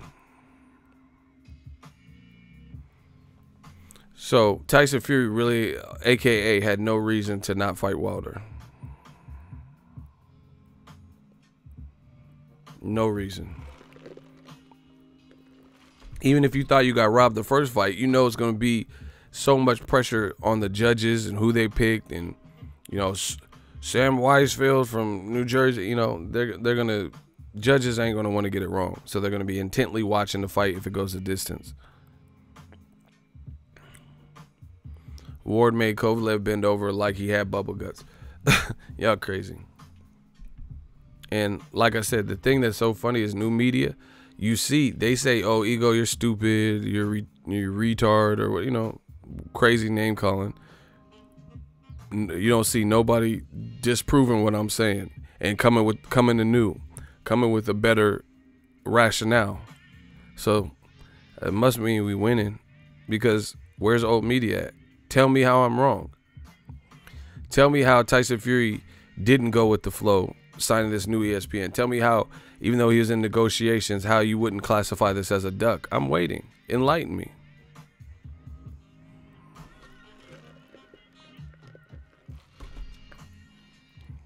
And like I said, sometimes people won't outright tell you, but if you read between the lines, sometimes they inadvertently tell you. Ben Davison said Tyson Fury fought Wilder basically when he shouldn't have. You know, it showed a lot of balls, but, you know, he basically shouldn't have took 2 tune-up fights and then try to challenge Wilder. So now they're trying to go back to the drawing board and get it right. Give Tyson Fury, like, damn, we know we got to rematch this strong-ass, you know, down south motherfucker, but we're not trying to make the same mistake. That's why ESPN don't want to risk it. They're like, yo, we're going to give you a lot of money. You can fight on ESPN Plus against Tom Sawyer. It's going to be all right, kid. You know, it's going to be all right, guys. And they give you opportunity to help. See, Andre Ward, for example, and I know he's black and white, but Andre Ward, for example, he didn't have this luxury. He had a controversial fight with Kovalev. If he did not, people will even say, if he doesn't fight Kovalev next, his legacy is ruined. Despite the Super Six, Chad Dawson, Edwin Rodriguez wins, all that. Despite the gold medal, they said it's over. I can't support him if he doesn't fight Kovalev. Then he gave you what you want, and then he gave Kovalev what he wanted. Kovalev was doing all these memes and shit. Dre came correct. Ward, who knows if his knee, which gave him problems in the first fight, like his mobility, who knows if it was 100% better. But him being the determined fighter that he is, he took it. He like, you know, pride. He's like, man, fuck that. They saying I lost, even though I won. All right, let me show you. Tyson Fury saying he won, but doing something else. That's different. Tyson Fury's like, I beat his ass. I'm the Gypsy King, but I'm going to fight Tom Sawyer. No, it doesn't work like that. Nobody believes that anymore. You know, maybe, just maybe, if you were fighting Dillian White or something like that, you might be able to, you know, might be able to say something like, try to you're fighting Tom Sawyer, bro. No, bro. There's no way you can tell me you have the confidence of a 10-2 winner, you know, and you know in your heart of all hearts you won, but you're regressing to a guy who just happens to be ranked in 2 sanctioning bodies that no one's ever heard of for a U.S. exposure fight. No, it doesn't work. Like, no one believes that. No one believes that. That doesn't even sound right. See, look, I told you, this is old media. The dude, he got blocked already. He said Fury fighting Deontay Wilder again is like kicking a dead dog. Nothing to prove. That was nearly a shutout. No way he should fight such a lesser fighter in Wilder with bricks for fists. That sounds horrible, bro. So It's like kicking a dead dog, and it's so horrible that he should fight Tom Sawyer.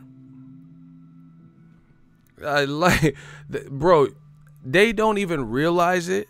They make me look good. Remember Will Smith and Bad Boys? He was like, I make this look good. Y'all make me look so good. Y'all make me look like the oracle, the prophet of the year, you know. Shout out to TJ Wilkins. Everybody get some claps up. We got a new channel member. I told you, I got members like Costco. We need more claps. Y'all got to show my man TJ Wilkins some love. I promise you, we just growing. We got a new member, Eagles Army. He rocking the Army green. If you guys want to join, you want to help the channel, it's $4.99 a month through YouTube. YouTube takes a cut, full disclosure. You know, they take their percentage. It helps the channel grow. Also, if you want to sign up to ESPN Plus, we have a 7-day free trial. That's $4.99. Beyond that, we got UFC, Top Rank, baseball, some original programming docs, 30 for 30. Let's get it. I told you. Box Fan Expo, Canelo Jacobs, May 4th. You know, it runs that same day in Vegas. Errol Spence will be there, and other people have confirmed. So we just working, people. But anyway, yeah, like, listen to what old media is saying. They're saying it's like kicking a dead dog, and you know he has nothing to prove. He has nothing to prove with Wilder, who happens to have a belt. One of two guys with the belt. It was left on a suspenseful cliffhanger, but he has everything in the world to prove with Tom Sawyer, Schwarz. Oh, that was Men in Black, not Bad Boys. My bad. My bad. You see, that I told you guys, I make this look good. Y'all make me look better and better. It doesn't even, like, new media, we just smashing. And I'm going to just keep saying it because it's funny at this point. He has nothing to prove. So, I have nothing to prove, even though the fans feel conflicted about the fight. And the guy has a belt and you'll make more money. I have nothing to prove. Let me fight Tom Schwarz. It doesn't even sound believable. Doesn't sound believable, bro. And like, only in boxing do you hear fans say stupid shit like that. I have nothing to prove. Like, let's say I'm dating this model chick and she's so fine. You know, I'm just Naomi. We're gonna use the name Naomi. Let's say I'm dating a girl named Naomi and she's fine, and then she gets tired of my shit and she breaks up with me. That's like me. I'm from now on, me and Naomi broke up. I'm fucking ugly bitches, cause I have nothing to prove. You know my last work. I took that down. You see how stupid that would sound? If your boy Ego had a dime, she was fine as wine. Named Naomi, she was a drop dead gorgeous. She was a 10. And because I hit after we break up and I've already accomplished that, and I'm like, nope, I already hit Naomi, so now I'm gonna fuck this rhinoceros looking bitch. That doesn't even make sense, bro. Nobody would do that. I have nothing to prove. Who would do that, bro? So now you like, I mean, you guys could like whatever you want, but I'm just saying, like, so now you dating Precious. You went from Naomi to Precious, you know, Enchanted and shit. You dating a chick named Enchanted who look whooped because you have nothing to prove because you just came from dating a dime. Like that, it doesn't even make sense, bro. Like my man Joe Budden, he had bad one after bad one he was dating. Like he was dating some bad ones. You don't just reach the pinnacle and then be like, I have nothing else to prove. Me and Naomi, me and Samantha broke up. I'm going to these mud ducks, these water moccasins. I have nothing to prove with fine women anymore. Like, get the fuck up out of here. That shit doesn't even make sense. There ain't no hetero guy that likes women that would do that. Where they, you know what I'm saying, where they would go from a dime piece and have those options and then be like, I have nothing else. You guys seen my last girlfriend. I have nothing to prove. So let me let me date Olga and shit. You know, get the fuck out of here. Nobody would do that, bro. See, look at my man Bryce laughing because you know these analogies is too real. You know, you understand what I'm saying. There ain't nobody going, I'm fucking ugly bitches from now on. You seen how bad my last girlfriend was? You man, if anything, you trying to get a badder girl to make that one jealous. What we talking? See, I'm the realest in the business. Yeah, you ain't going from Naomi to Olga, and I have nothing to prove. So I'm dating this trailer trash. Like, get the fuck up out of here, bro. There's a time. That's what Tyson Fury doing. You went from a dime to, you know, a penny, and talking about I have nothing to prove. That's, or his, actually he didn't. I can't blame that on his fans or whatever. That shit don't make sense. People do this like as a cop out. When people can't achieve certain things, they do that because they do it all the time. Like, my channel reaches new heights, and they'll be like, "Oh, I don't even want to cover boxing. Boxing is dead." But they were trying to cover boxing, so it was dead. It's dead because you're not making no money in this, man. It ain't dead to me. Hey, yeah, okay. It's dead to you. It ain't dead to me, motherfucker. It ain't dead to Ellie out this motherfucker. That's what I'm saying. You know, but when they can't accomplish it, then they're like, oh, yeah. You know, boxing, YouTube boxing is like, it's not the same. It's dead. Nobody, you know, UFC's taking over. You can't make no money on YouTube. Okay. You can't make no money on YouTube. I you know, speak for yourself, motherfucker. You can, but I can't. Like, shit, how you think I'm getting to these fights? What you talking about? But that's what I'm saying. That's what people do. It's like I said, the moral victory is like it's a way to like let yourself down gently type shit. Hey, King Corleone said, I used to actually bang a Mexican chick named Olga. She was fine as hell. Yeah, I do be tripping with that because, you know, there probably are some fine Olgas mad as shit in my chat. We're not all ugly, ego. Like, shout out to the name Olga. I'm just doing these just example because there's some ugly Naomis too. You know, there's some ugly ass Naomi. You know, so I know there's some cute Olgas, but you guys get what I'm saying.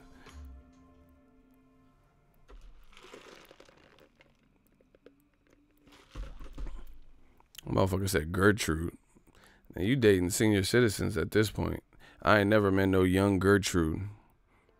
You know, been 18 at a, you know, at a party. Damn, I seen you from across the way. When I'm alone in my room, sometimes I stare at the wall. And then, what's your name, girl? Gertrude. Oh, yeah. I gotta go. My boys, I think they about to leave. Like, I ain't never met no Gertrude younger than 78.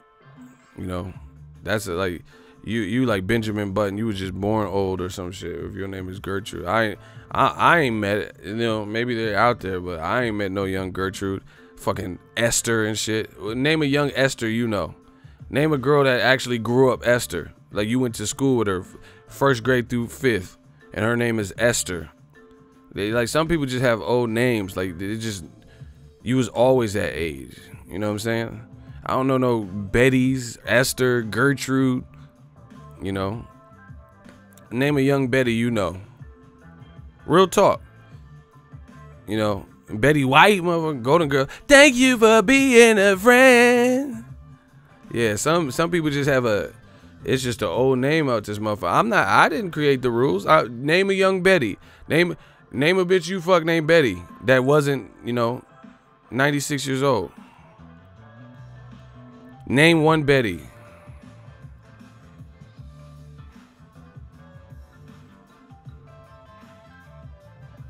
Oh, Esther Baxter. Yeah, she fine. Y'all did name one. All right, name a young Betty then. So y'all cool? Betty Boop, motherfucker. Look, name a young Betty.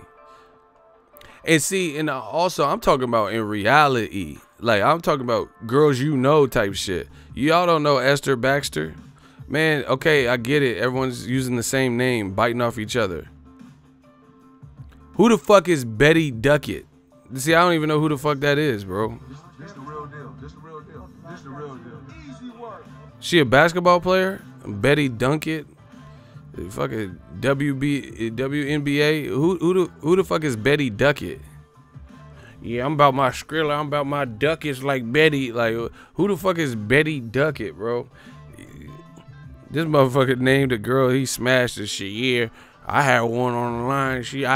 She would tap in with your boy Betty Duckett. Who the fuck is that, bro? I ain't never heard no Betty Duckett. Nah, I know Betty White. She 99. She a Golden Girl. Motherfuckers talking about Betty Duckett. What? Hey, Mom. I know I don't bring too many women to meet you, but introducing Betty Duckett. Like, what the fuck? That sounds like a talent show name or something. Coming to you live from the stage. We just got Sexual Chocolate. They coming up in a second. We got Betty Duckett. Put your hands together for some Betty Duckett. For Betty Duckett. You know, get up out your seat, stomp your feet for Betty Duckett, y'all. Like, who the fuck is Betty Duckett, bro? Hey, get the fuck about it. Hey. Teddy Fresh, $5 super chat. LOL, I used to date a Rican named Esther. She called herself Etsy. See, she had to change her name. She didn't even want to be called that shit, bro. She named after crafts and shit. Hobby Lobby and shit. What? Etsy? Isn't that a website for crafts?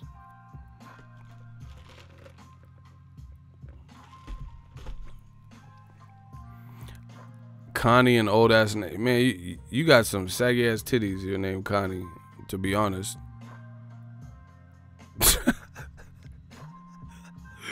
No, I was just playing. Let me stop. These are just jokes, people. We just having fun.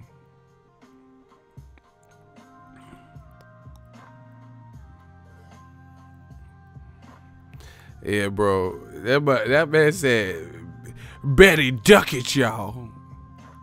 My mom had a friend named Millie. She was cool, though. Coming live to you. Coming to the stage. Betty Duckett. Get up out your seat. Get up out your seat. I need the Apollo Theater to give it up for Betty Duckett. Who the fuck is Betty Duckett? Hey, y'all really wildin' with that Betty Duckett. I ain't never heard of that, bro. Put your hands together. Stop for Betty Duckett. That's a fucking church pew ass name, bro. Get the fuck out. Nina don't sound that bad. And that remind me of a gun, so I like Nina. That's kind of sexy. Nina will blast your ass. I like that name. Nina don't. That sound cool, bro. Stop ego, you killing me. I'm crying in this bit. I'm just being honest with y'all. I like Nina though. She sound like she'll pistol whip you. I like that.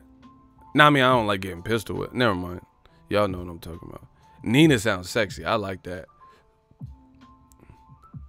That remind me like Catwoman or some shit. It's me, Nina. Nina. Hey, y'all tripping. Give me that Betty Duckett. Who the fuck is that? See, y'all just be doing these drive-bys. He's like, what about Betty Duckett? And we was like, who? And he just never, I don't think he ever came back, bro. Betty Duckett.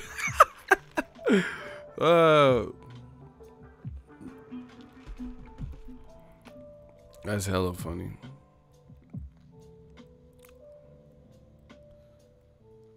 Who's Nathaniel Dawkins?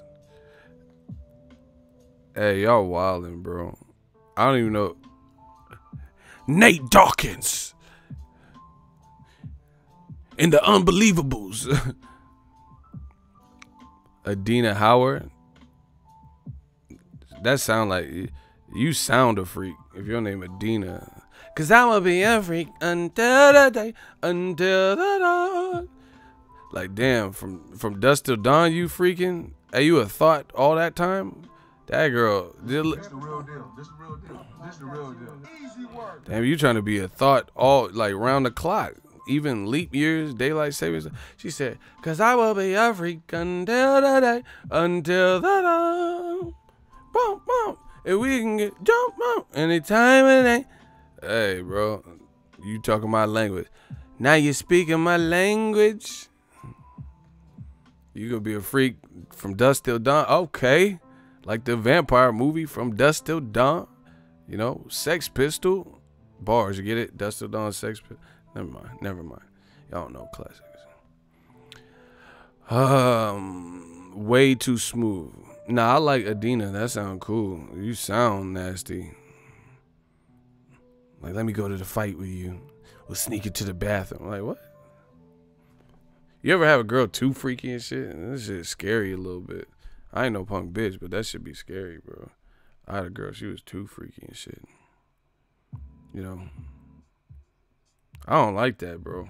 Like, I like, you know, we gonna keep it PG. I'm not gonna go too in the detail and shit. But I'm just saying, like, that too freaky shit, men, it sounds good. You know? But it's really not. It's not, it's like, see, people watch like Pornhub or something and just be like, oh yeah, that's what I want. No, the fuck you don't. I had one too freaky. That shit it scared me. You know what I'm saying? She making Mortal Kombat sounds and shit, bro. What? That shit threw me off. He's like, yeah, who's your daddy? Finish me. You're like, get over here. Like, Toasty. Oh shit. Like, this is too much. Not so much. Not so much. Like, you making Mortal Kombat noises, bro. I don't know what the fuck is happening. Finish him. Finish him. Oh shit, what? Who said that? That shit creepy, bro. Toasties! She popping up and shit. Like, who's your daddy? Toasties! Like, did you just say toasty? I'ma slap you. Like, what the fuck? Toasties! Remember Liu Kang did that bicycle? She making all these noises from Mortal Kombat, bro. Hey, Liu Kang went hard with that bicycle kid. That motherfucker will stomp your chest in.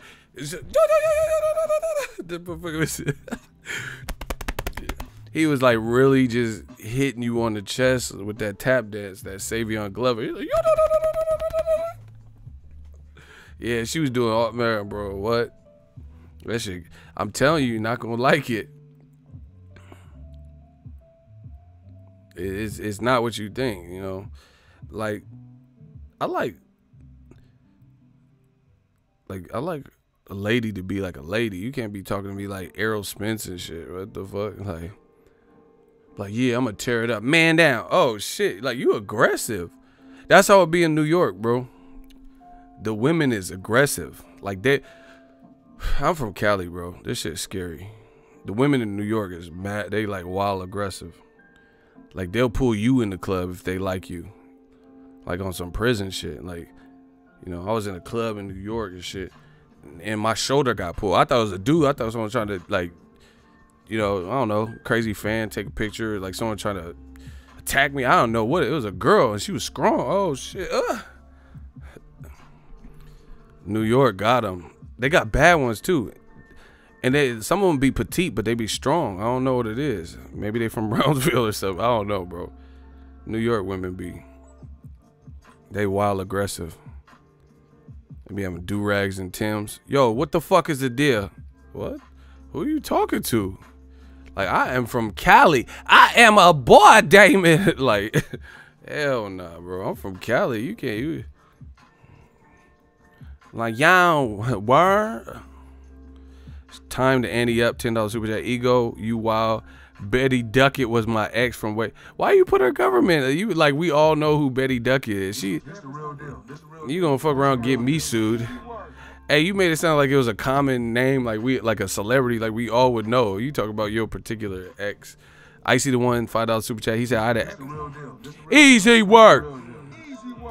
I had an ex like that. We was doing our thing and she wanted me to choke her. She was being loud as fuck. When I choked her though, her neighbors heard us. Hey, you ain't Trey Songz, Icy. But the name of no one name, she be kicking screaming.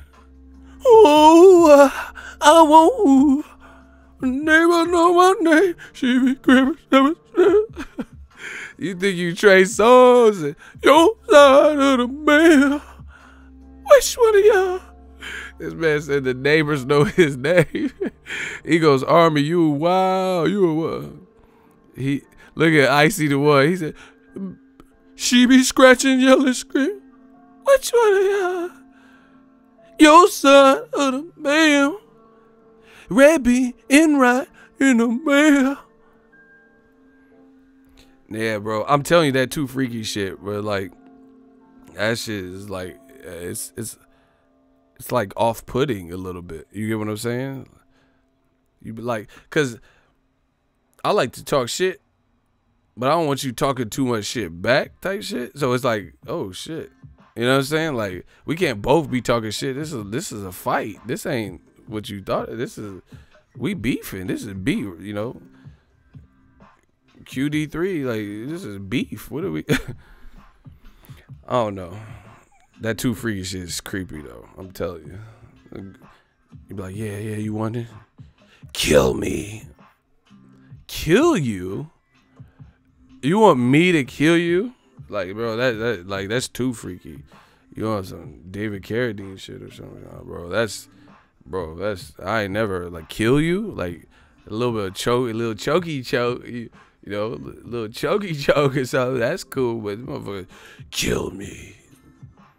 Oh, you kamikaze. Like, nah, bro, I can't. I don't like that shit, bro. Silence me. Like, oh, you possessed. That's what this is. Kill me. The power of Christ compels you. Nah, bro, I don't like that. All right, time to ante up. You ruined it, bro. We done. You took it too far, bro. You guys can read his comment. I'm not gonna repeat that, bro. You took this too far. Yeah. We got Q Brad Puliv in the comment section and shit. You Cosby over here, bro. You took it too far.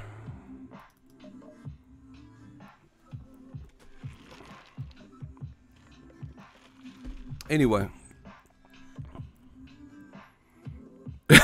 Icy the one is nothing wrong with aggressive women, bro. What? Hey, your comments, you ruined it, bro. I don't even want to talk about this anymore. Nothing wrong with you. Like getting thrown around by women, huh? I know. She be pushing you and shit in the bed. What you mean? Nothing wrong with aggressive women, bro. Whatever, bro. You like what you like. I like what I like.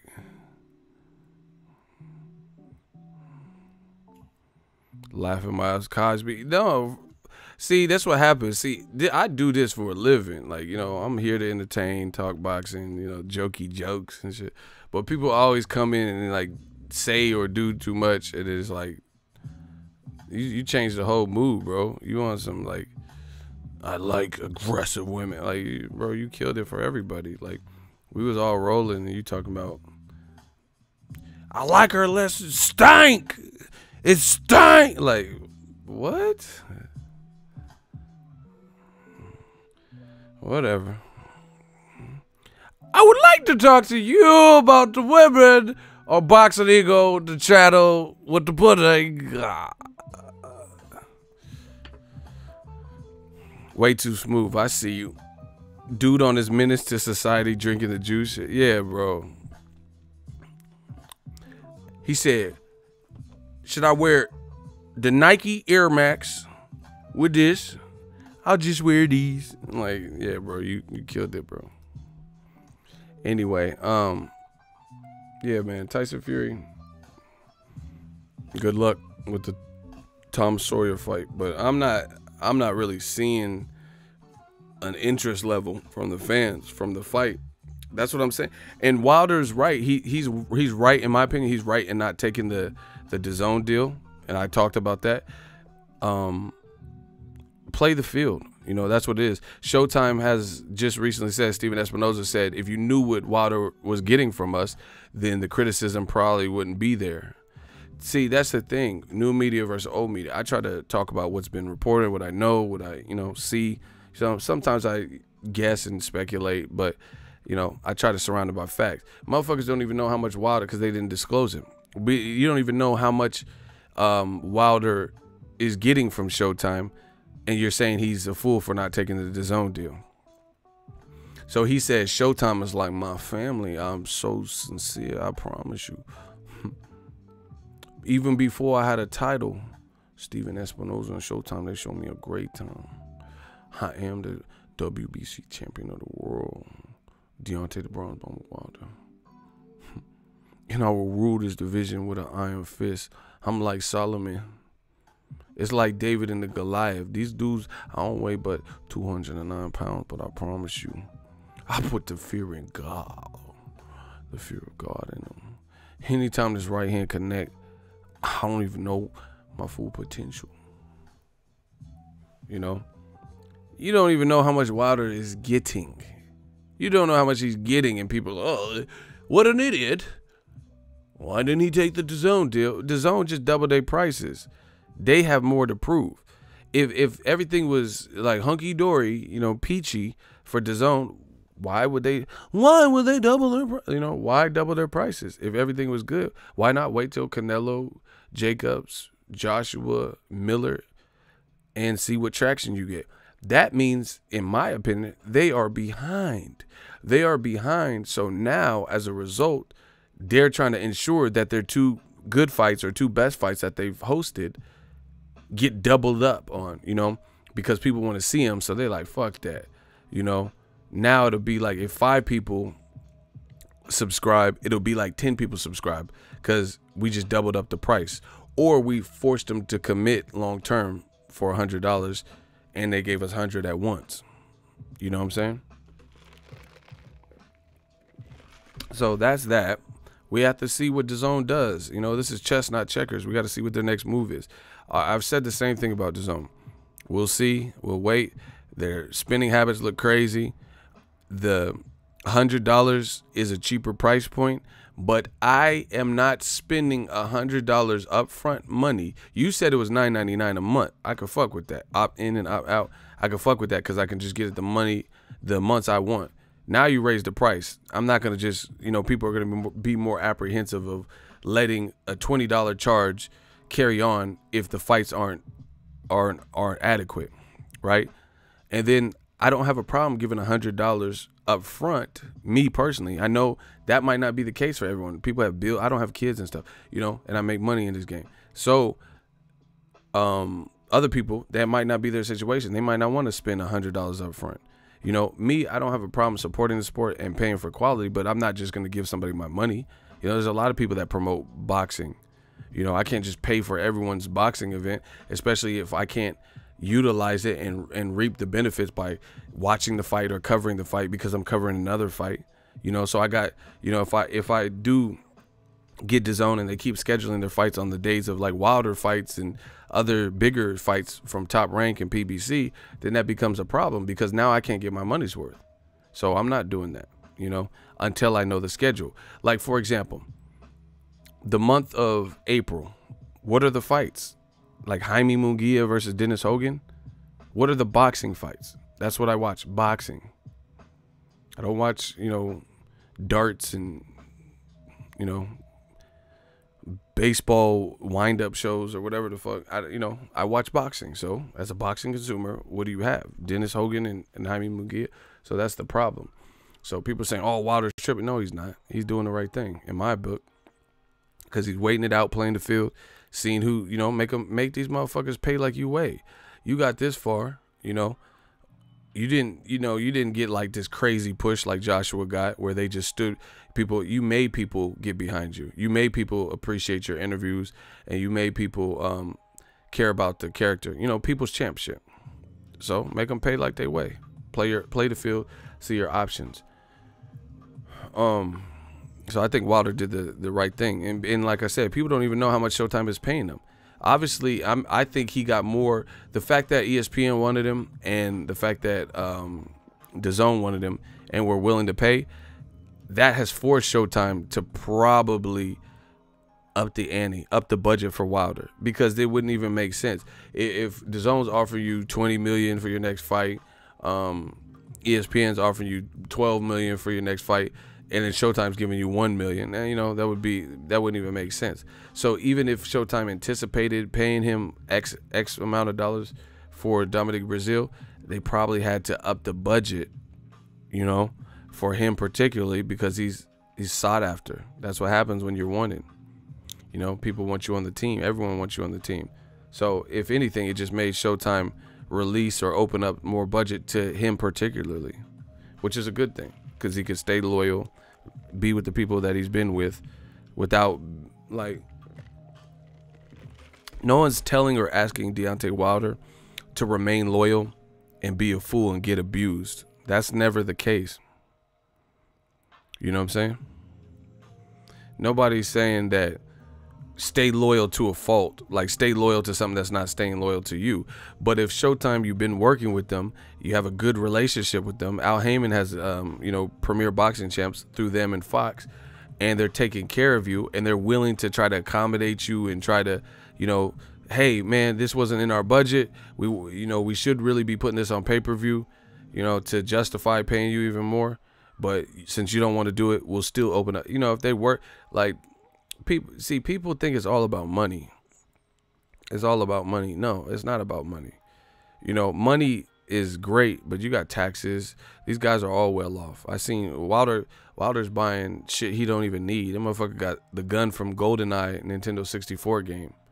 That game used to be so hard, bro. That motherfucker got a rocket launcher. So clearly he's well off, because if you're from the deep south and shit, you're not just out here buying rocket launchers, most likely before your kids are fed, you know.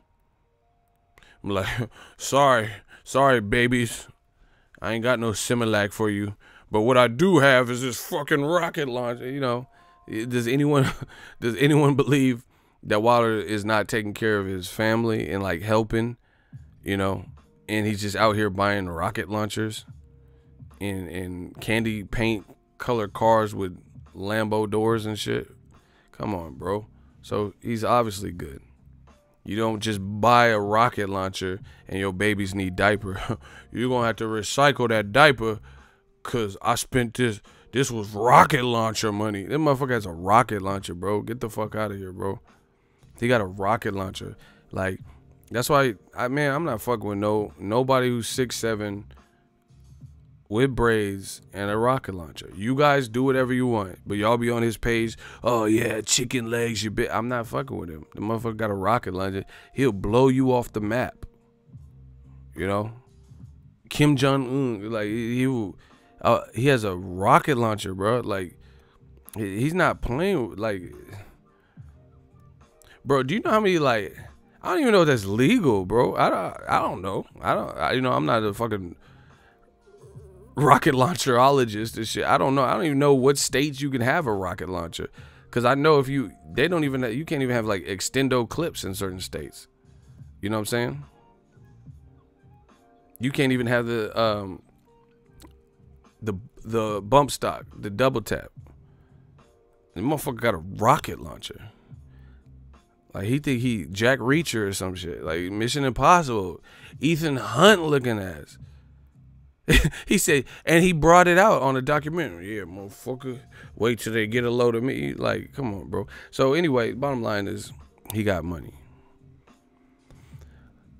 It's not just about money, but no one's asking him to be loyal to the point where his kids can't eat, or he's like, you know, being a fool. The thing is with DAZN is this. Yeah, I know in Chicago they ain't not like, y'all murder rates and shit is too high.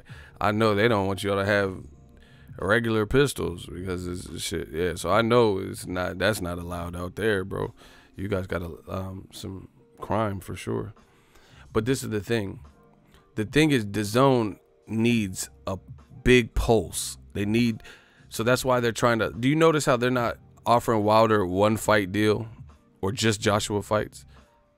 Because they're trying to milk him. They're trying to get him to boost and bolster the profitability of DAZN.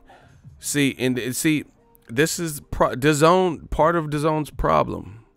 It's part of DAZN's problem. They put Eddie Hearn at the helm, which is cool. That's that's their business. But Eddie Hearn's rubbed people the wrong way, and he was talking greasy about Americans, namely like Wilder. Why do you think that when Wilder met up with DAZN to hear what they were talking about, why wasn't Eddie Hearn there? Because they didn't want him there.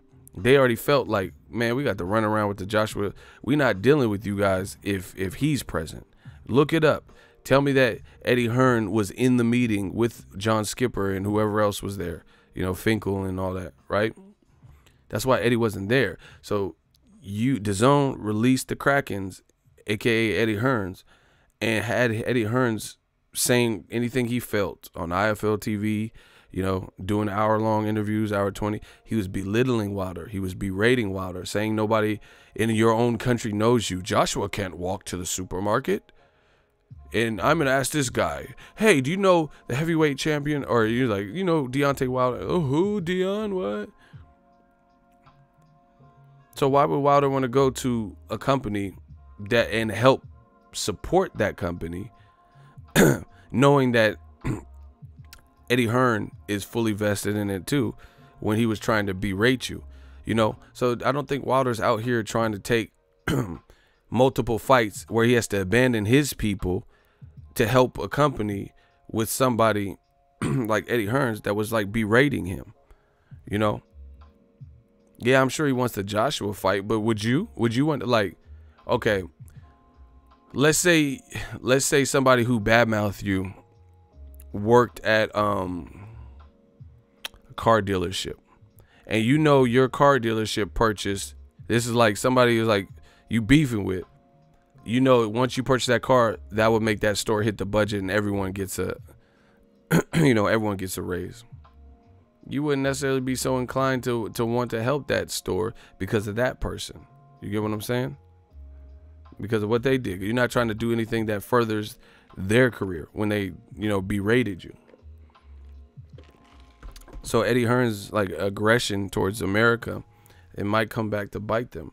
I don't think Wilder wants to be there longer than is needed to fight Joshua. He wants to fight Joshua. He doesn't want to have to cut out his people, and he just wants to fight. He wants the chance of the belts. Joshua's the one, you know. Wilder is the hardest puncher of this generation. I'm gonna tell you why. If you guys want to know why Wilder is the hardest puncher of this generation, can I get a hell yeah? And make sure you guys smash the like button. I'm gonna break this down. See, this is why new media, we destroying it, because I know they not bringing up better points than me. I know it. I feel it in my heart. God don't make mistakes. And he told me, bro, I know they not making points like this. I know it. Wilder is the hardest puncher in this generation. Here's why. You guys can say all that bullshit, chicken leg, all this bullshit. Here's why. Out of the big three, two of the big three, not including himself, so everybody that he could fight, the best fights, have had deals where they either worked with, in some capacity, Showtime, and they have gotten involved in other deals that pulled them from Showtime, which created a separational gap in making Wilder fights. Fact. Joshua, when he was a champion, when he became a champion versus Charles Martin, was aired by Showtime. All the way over, there was a bidding war with HBO and Showtime. HBO wasn't doing too good, so they only got, the HBO got Klitschko Joshua because Klitschko was over there, so they had to kind of split it. But all of Joshua's fights were on Showtime, from Charles Martin to Joseph Parker. Then his deal was up. Then he, like Bob Arum is telling you, joined, you know, he's with Eddie Hearn already, and he's following Eddie's lead, and now he's with DAZN. He's with DAZN, which has created a gap. Now DAZN's trying to cut Showtime out of the picture, and they want all the credit for the fight, and they want all the subscribers to come to them to see Joshua versus Wilder. They're like, oh, we got the A side. We got the A side. Ha ha ha. You know, so you have to come to us, sign to us, fight for 3 fights. Same thing with Tyson Fury. He's been with Frank Warren in the UK distributed, BT Sport distributed his fights, but he had a working relationship with Showtime. Henceforth, why Wilder Fury 1 was on Showtime pay-per-view in America, and in the UK, it was with BT Sport. Tyson Fury, in the midst of being in a negotiation with Wilder, the WBC had called for Wilder Fury 2. He pulled the wool over everyone's eyes and dropped a bombshell that he signed with ESPN. ESPN, they offered Wilder a deal, but it was a multi-fight deal. And again, just like DAZN, it was a deal to not fight Tyson Fury right away and just have a Tyson Fury fight and then leave, right? It was a collection of fights where he was taking a tune-up or two and Tyson Fury was taking the tune-up too, to meet later on after they built it. So Wilder is the hardest puncher because motherfuckers don't want to give a Wilder a one in, one out. Mayweather versus Pacquiao, that's why they haven't rematched to this point, because there was nothing contractually. It was a one-off fight, right? There was no contract that stipulated, you know, if this guy won, this guy, they had a rematch, right? These companies don't want to give Wilder Mr. Reckless and Wild and, you know, he can't box and, you know, he's a dosser, shit, whatever you want to say about him. None of them are willing to give Wilder a one-off because he might one-off their fucking fighter's head and then one-off back to Showtime and run off. I said they might give him a one-off. He might one-off their head and then run off. Bars. What are we talking about? Tell if you think Wilder is ducking, tell any of these companies to, you know, give a fair percentage deal and a one-off, meaning no rematch clause or, you know, no like, oh, tune up with us first, like fight Dominic Breazeale on DAZN to help us grow because people like Wilder, you know. No, oh, you fight a guy of your choice. Tyson Fury fights Tom Schwarz, and then you guys in 2 fights after that, then you fight. Nope. Do a one-off, keep it fair, keep it pretty even Steven with the percentage, and give him a one-off, and then, you know, and be willing to work with the, you know, as a co-promotional. But none of them want to do that. They want, DAZN wants Wilder to come to them for 3 fights and hope you get Joshua. We don't even know what's happening with Joshua Miller. DAZN wants Wilder to come for 3 fights. You know, ESPN wants him to come for 3 fights. And the first 2 fights are builder fights. So that's why I know Wilder's not ducking, because if you were so confident, why don't you go straight into the rematch for Fury? Go do a one-off with Joshua. Do a co-promotional, do a one-off, and then, you know, see where you're at. And if it's a success, then do a rematch. They don't want to do that because they know the gamble's too high. See, and this is the problem. DAZN appointed Eddie Hearn, right? He was running off and saying, oh, nobody knows him in his own country, guys. Ha, ha, ha. Playing these games, playing these jokes. Now DAZN, you know, needs the clientele, like in fights. And there's a reason. The $100 million, that's not bad money. That's definitely real good money, you know, but it's all about context. Is that good money in the grand scheme of a fight that's pay-per-view worthy? And then DAZN builds up their subscription base off of your back. And then in the back end, you know, because they're doing 20 a pop. They get all these 20 a pops and they're making way more than you. And it turns out to be a $200 million fight. You got 40. Joshua gets 120. And then they get, you know, the rest 80 or some shit. You know, like, no, that's, come on, bro. People ain't stupid. You know, people ain't stupid. Because Wilder Joshua is already sold. What would DAZN have to do? Joshua spent more time in America on Showtime being built up. DAZN just got into the game. So how are they going to build up the fight? I mean, I'm not saying they wouldn't do a DAZN special or something, but the fight's already made. So they would be reaping all the benefits, you know, causing Wilder to have to cut ties with, you know, people who helped him in the game. And the fight's already promoted. Wilder does 10 times better promoting himself than Joshua does. So once again, Wilder would have to like give up so much to fight Joshua, and DAZN, you know, DAZN would get all the credit. For example, DAZN didn't build up Wilder Joshua. They just got in the game last year, and So how do you know they just get all sole credit? Showtime built up Wilder. Showtime has showed you Bermain Stavern Wilder. So from when he got a title all the way to now, you know. So how do they get cut out the deal? And they been fuck with him, and he wants to stay loyal to them. You see people, oh, take the 100 million, you idiot. Would you do that to your people? Let's say all your friends are in Arizona, and then somebody wants you to work with the quote unquote enemy or competitor, and you got to leave all your fans to work with somebody like quote unquote a competitor or enemy. Come on, bro. That don't even make sense. Y'all know it. Elias Medina. Ego, I watched your video on the cancellation of Dan R's show, Dan Raphael, and ESPN, and I agree 100%. New media, innovative. New media touches on every aspect of the fan interest. Great job. Appreciate you. I told you, new media we coming. You know, all you have to do is talk about something real in boxing, but we're making it. I told you, like Cassidy said, I'm about to make it hard to eat like toothpaste. My flow dope like I go in the booth and shoot bass. Deuce, deuce. I said deuce, deuce in the coop great. Man, I caught bottles by the, you know, I caught bricks by the suitcase. Like, come on, bro. We about to make it hard to eat like toothpaste. Because, again, that Chrysler 300 looked real until a Rolls Royce pull up. Till you pull up in that Phantom.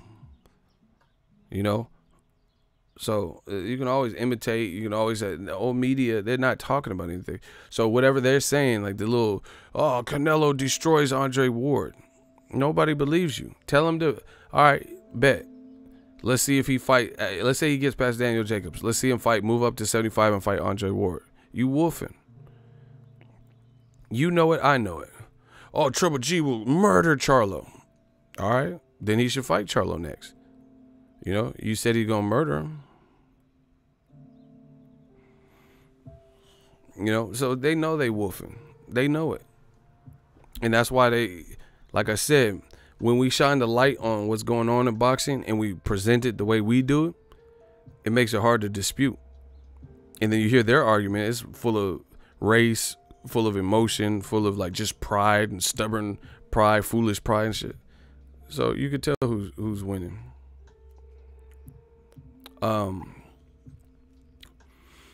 Like I said, I think Wilder made the right choice because, you know, play the field, stuff like that. Like I said, why he got to turn his back on the people that helped him, but AJ don't. AJ's not signed to DAZN, you know, so they get to reap all the benefits. He don't know what Wilder don't know what they're making. Just because they threw a number at you, that's what I'm saying. They must think it's like we Django Unchained or something. You know what I'm saying? Like it's just like a slavery mentality. Like, oh, don't. Oh, master said it. I's a no answer and ask no questions. I can't even read. I can't read, y'all. Like, ain't nobody out here like this. This is a business. Motherfuckers is making money. They giving Canelo buying Bugattis and shit.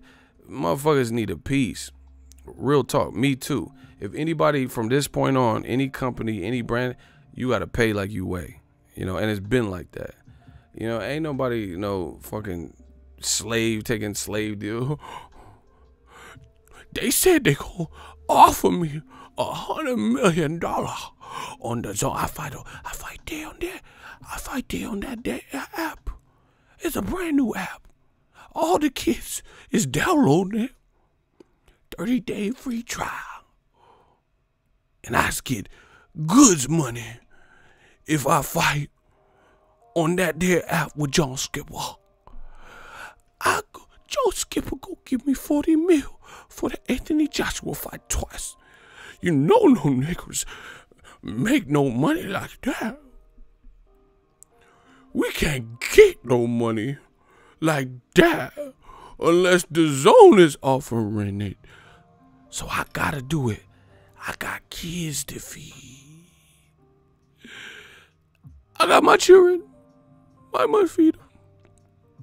So I gotta take whatever they offer me, or they gonna say, you's a motherfucking dummy. They gonna say you dumb, cause you would take the $100 million when they offer you the $100 million. You will never see no money like that before. You ain't never gonna see nobody. Like, you know how them slave movies, they motherfuckers be doing too much. 7 years of slave. You doing too much. I want you to pick. Never mind. You tripping, bro. That heat got you, bro. You tripping. Yeah, they act like Wilder stupid. Wilder did the right thing. Y'all stupid. The zone just raised their prices. They had to double up like Mason Bethel. They double up them price. They went from $9.99 all the way to $19.99. I'm trying to tell you, child. The zone, they not doing so hot. I know it's hot in these fields, but the zone, I don't know if they do it so. Like, bro, ain't nobody no fucking slave, bro. I know my worth. Y'all gotta pay like y'all wave. Y'all got me fucked up. Y'all got me fucked up. I'll listen to anybody's business deal, but y'all got me fucked up. Like he's just supposed to take a deal because where you get 40 million from? Where you get that number? You just made that up. How the fuck you know what to fight? First of all, pay-per-view has been a thing. You're trying something that's different. That's $20 a month now. So how you know how many $20 you get? What if you got 2 million purchases at $20? You know, you start adding this different shit up. Like, what if it does better than Mayweather Canelo or something? And it does like 2.6 million at 20 a pop. You know, and then a couple, you know, some of them are $100 up front. And then the zone just reaping all the benefits and shit. And you stuck at 40 million flat fee. Get this flat fee shit the fuck up out of here, bro. This is what Aaron was talking about. This is why pay-per-view still exists for the big fights. Not all fights, but for the big one. For the big fight, you know? Pay-per-view is still here, bro. This is how you justify the big fight. You just gonna have just because, see, y'all motherfuckers got it twisted. I'm from the Bay, man. You ain't hustling no, you know, people from no big cities and shit, bro. Like when we look, there's vultures out here. There's people who hawking and like, you gotta have your head on a swivel, you know, in these big cities and different places, you know. Ain't nobody, there's con artists, all types of people trying to pull licks and get over, bro. You gotta be quick in this game. Motherfuckers get it twisted because they see somebody, you know, like with a certain look, complexion for the protection, you know, pale skin or whatever, dressed up in a nice suit, a tailored suit, and they think that you just got to take what's offered to you. That's not how it works anymore. There's landmark deals. Like Bryce Harper with the Phillies, he got a free agent contract of $330 million for 13 years. These Cam Newtons and LeBrons, Canelo with the zone, they got, bro, they getting paid. There's money. These companies got money. These companies got money to splurge. Like I said, how you come up with 40 million? Why is the rematch worth the same as the first fight? No matter the outcome, that doesn't even make sense. So I'm gonna fight Joshua once, get 40 million. Then even if I knock him out in the first round and it does great on, you know, viewership buy rates, then I still get 40 million just because you offer me a lump sum. Like I said, everything is about context. Everything is about context. If you don't have context, then, you know, what are we talking about?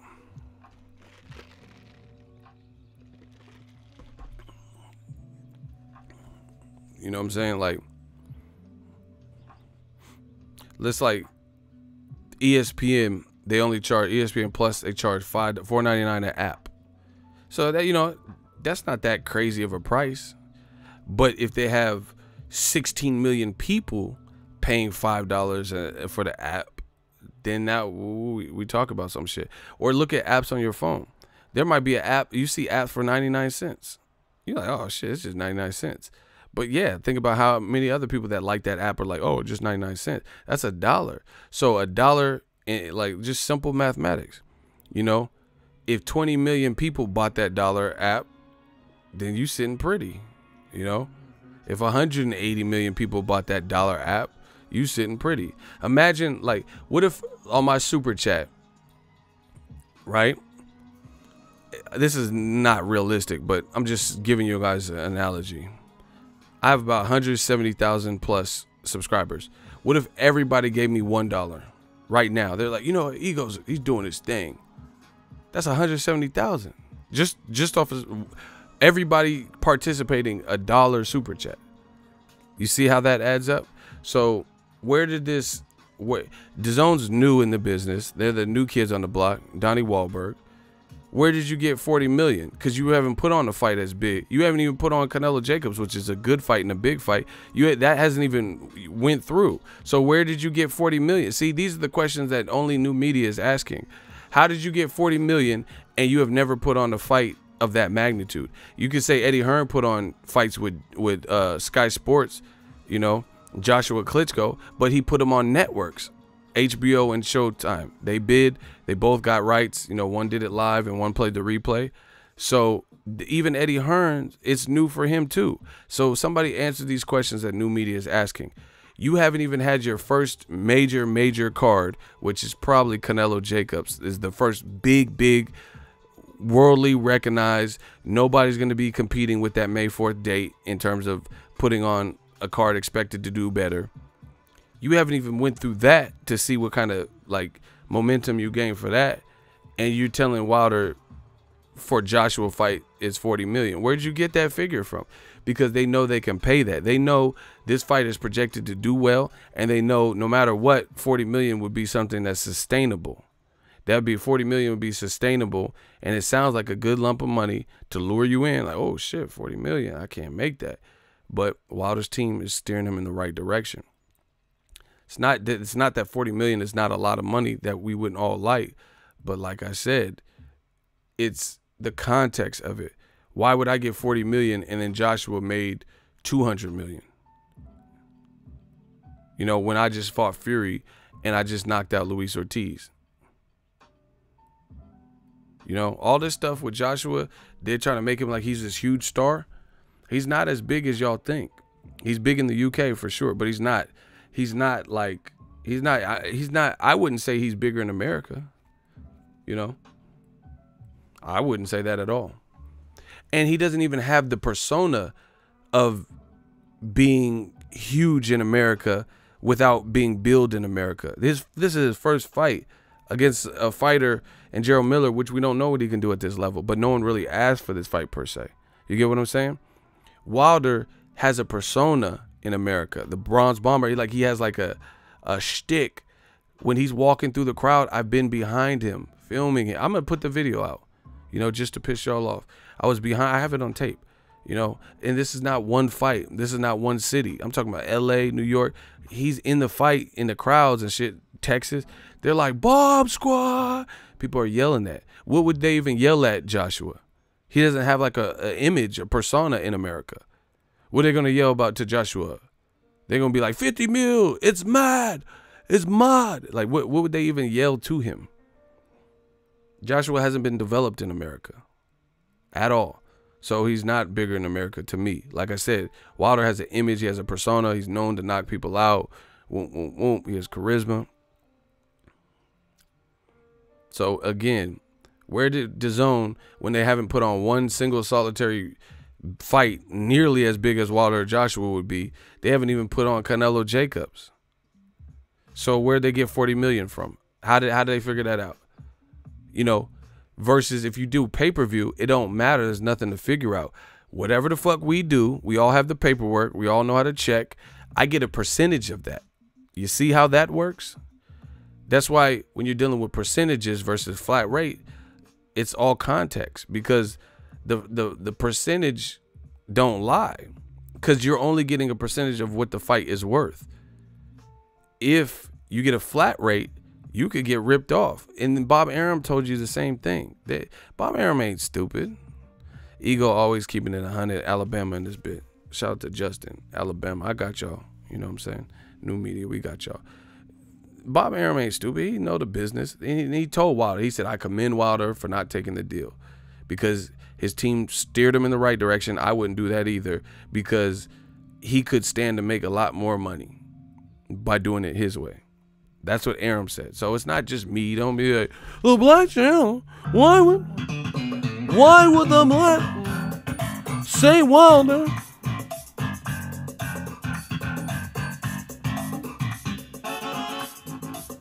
New media, we getting so big. I told you, we about to make it hard to eat like toothpaste. My flow dope like I go in the booth and shoot bass.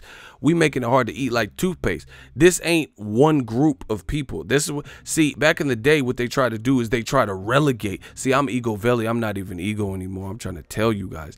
Before, back in the day, what they try to do in boxing, they try to relegate a certain message to a certain group of people. A certain demographic of people say, oh, yeah, you know, only minorities, only black people care about this. You can't do that anymore because guess what? New media, we getting so big. People hear the message because I know. I met the guy, you know, with the WBC.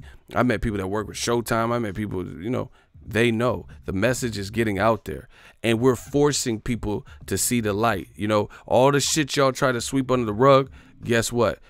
We the kitchen inspector. We the food inspector. So all that bullshit y'all used to do back in the kitchen, you got an inspection now. We the food inspector. We gonna test the temperature, make sure this is the right temperature for chicken. Cause I know some of you fucks can't cook, and you have the chicken and it's like pink and shit and veins in it and shit.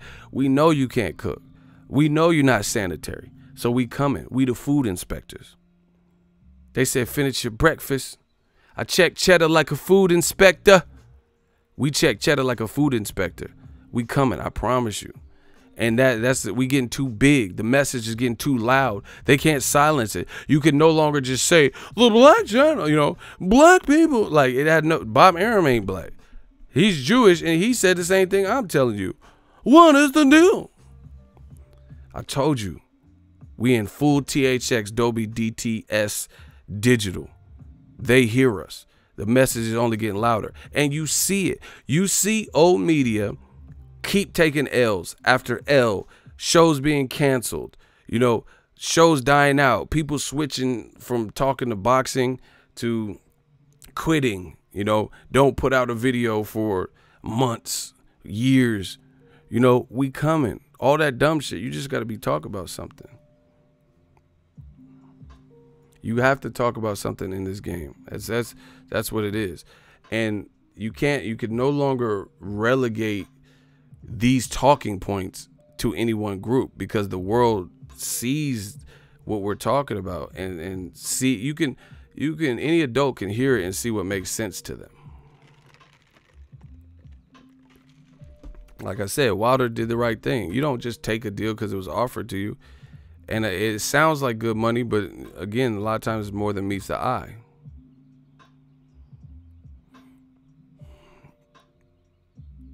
Yeah, Big Ben. What's up? What's up to my guy, Ben? Yeah, man, we just working.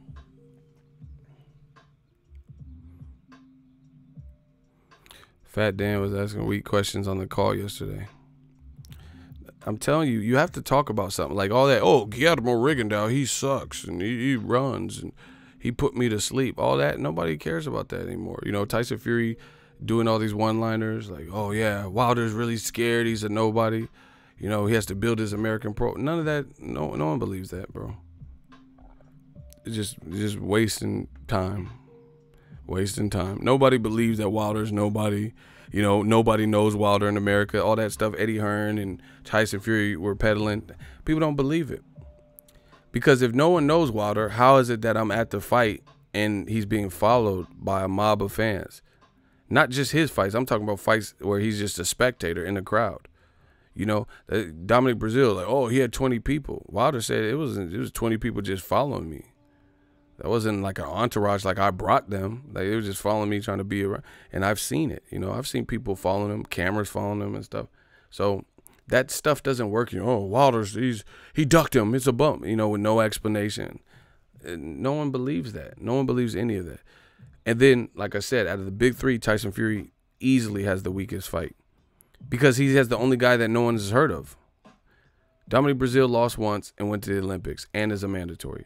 Gerald Miller's undefeated. You know, he's been knocking out. He even knocked out Dog Bandinu, who just gave Kubrat Pulev a tough fight before being knocked out. Miller did it first. Miller beat, you know, former guys like former contenders like Gerald Washington before Adam Kanowski, stuff like that, right? So Tom Schwarz is just a random guy that nobody knows that hasn't really fought outside of his immediate area. So, like I said, I don't know how many people have to tell you the same stuff, but it's over for old media. You will keep seeing. Like I said, don't be surprised if people keep bailing out. You know, new channels might come, but some of your favorite old ones, they are out the door if you're not talking about what's real in boxing. And meanwhile, you see more and more for us. You see fighters shouting it out, you know, shouting out new media, shouting out me, stuff like that. Big Ben says you predicted the DAZN price increase, new media. Exactly. I told you. And I also predicted that the trial will go away, and I think it's going away. I mean, I don't know. I haven't really researched it, but someone said it's going away. I told you that. I said, don't be surprised that go away or turn into a 14-day or a 7-day trial, because DAZN, how are they going to if all you have to do is set up an email and sign up for 30 days, people can do that all day. You can make a fake email. That's what I'm saying. Like, who has $1 billion and has a game plan that's like a Swiss cheese? There's so many holes in it. Bro, if I'm a billionaire, I'm trying to block all stops and come out with a business model and try to foreshadow as much potential problems as I can so I don't lose any money. DAZN, from the beginning, a lot of it sounded questionable, which is why you had people like me questioning it. ESPN needs to get rid of Max Kellerman. I don't always agree with Max. He used to me, his commentary used to be more on point, but he occasionally says some good shit. Max Kellerman ain't the biggest issue in boxing. Sometimes he sounds like a company man. He'll say weird stuff, but yeah, he's not the biggest problem. Because Max Kellerman don't really, well, like I said, sometimes he'll say stuff I disagree with. That's it. But Max Kellerman is not going out of his way and like doing like shit that makes you question if he's racist and shit like that. Like some of these other old media, you know, people never give credit to black fighters. The black fighter, every decision's under scrutiny. That's different. Max Kellerman don't be doing that. He just be rapping and shit. Like literally making rap videos and shit and doing his thing, getting paid, and that's it. I just don't always agree with what he has to say. So I don't agree with that. Old media, that's not, I wouldn't even consider him, he's just a personality in boxing. Old media, you don't know who they are, you know. The people who like Rigondeaux sucks and pure garbage, and I have to bathe my kids and put them to sleep with Rigondeaux fight, like all this extra shit. Ward can do no right, you know. I'm only gonna celebrate the foreign fighter, but I'm an American and never give an American credit. Wilder's an idiot because he took $100 million without you knowing the facts, without you knowing how much Showtime. That's old media.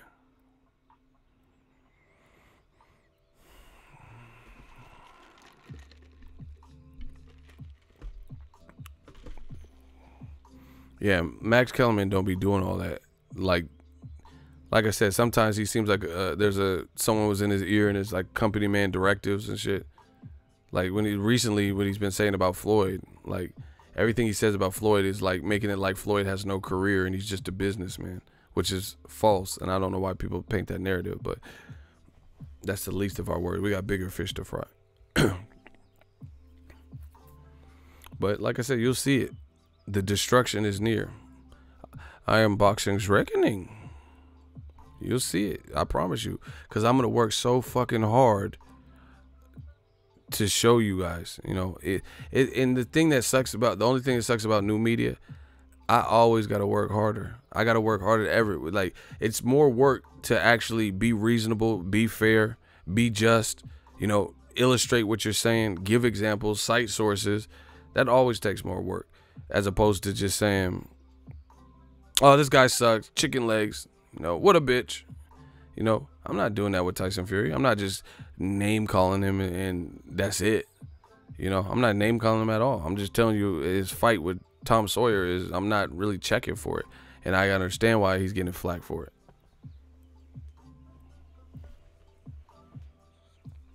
I'm telling you, all these companies, if you ever see this video, and you're in the world of boxing, new media, we coming. the best thing a lot of these companies can do is join the wave, the modern society. Them old times in boxing are deceased. They are no longer here.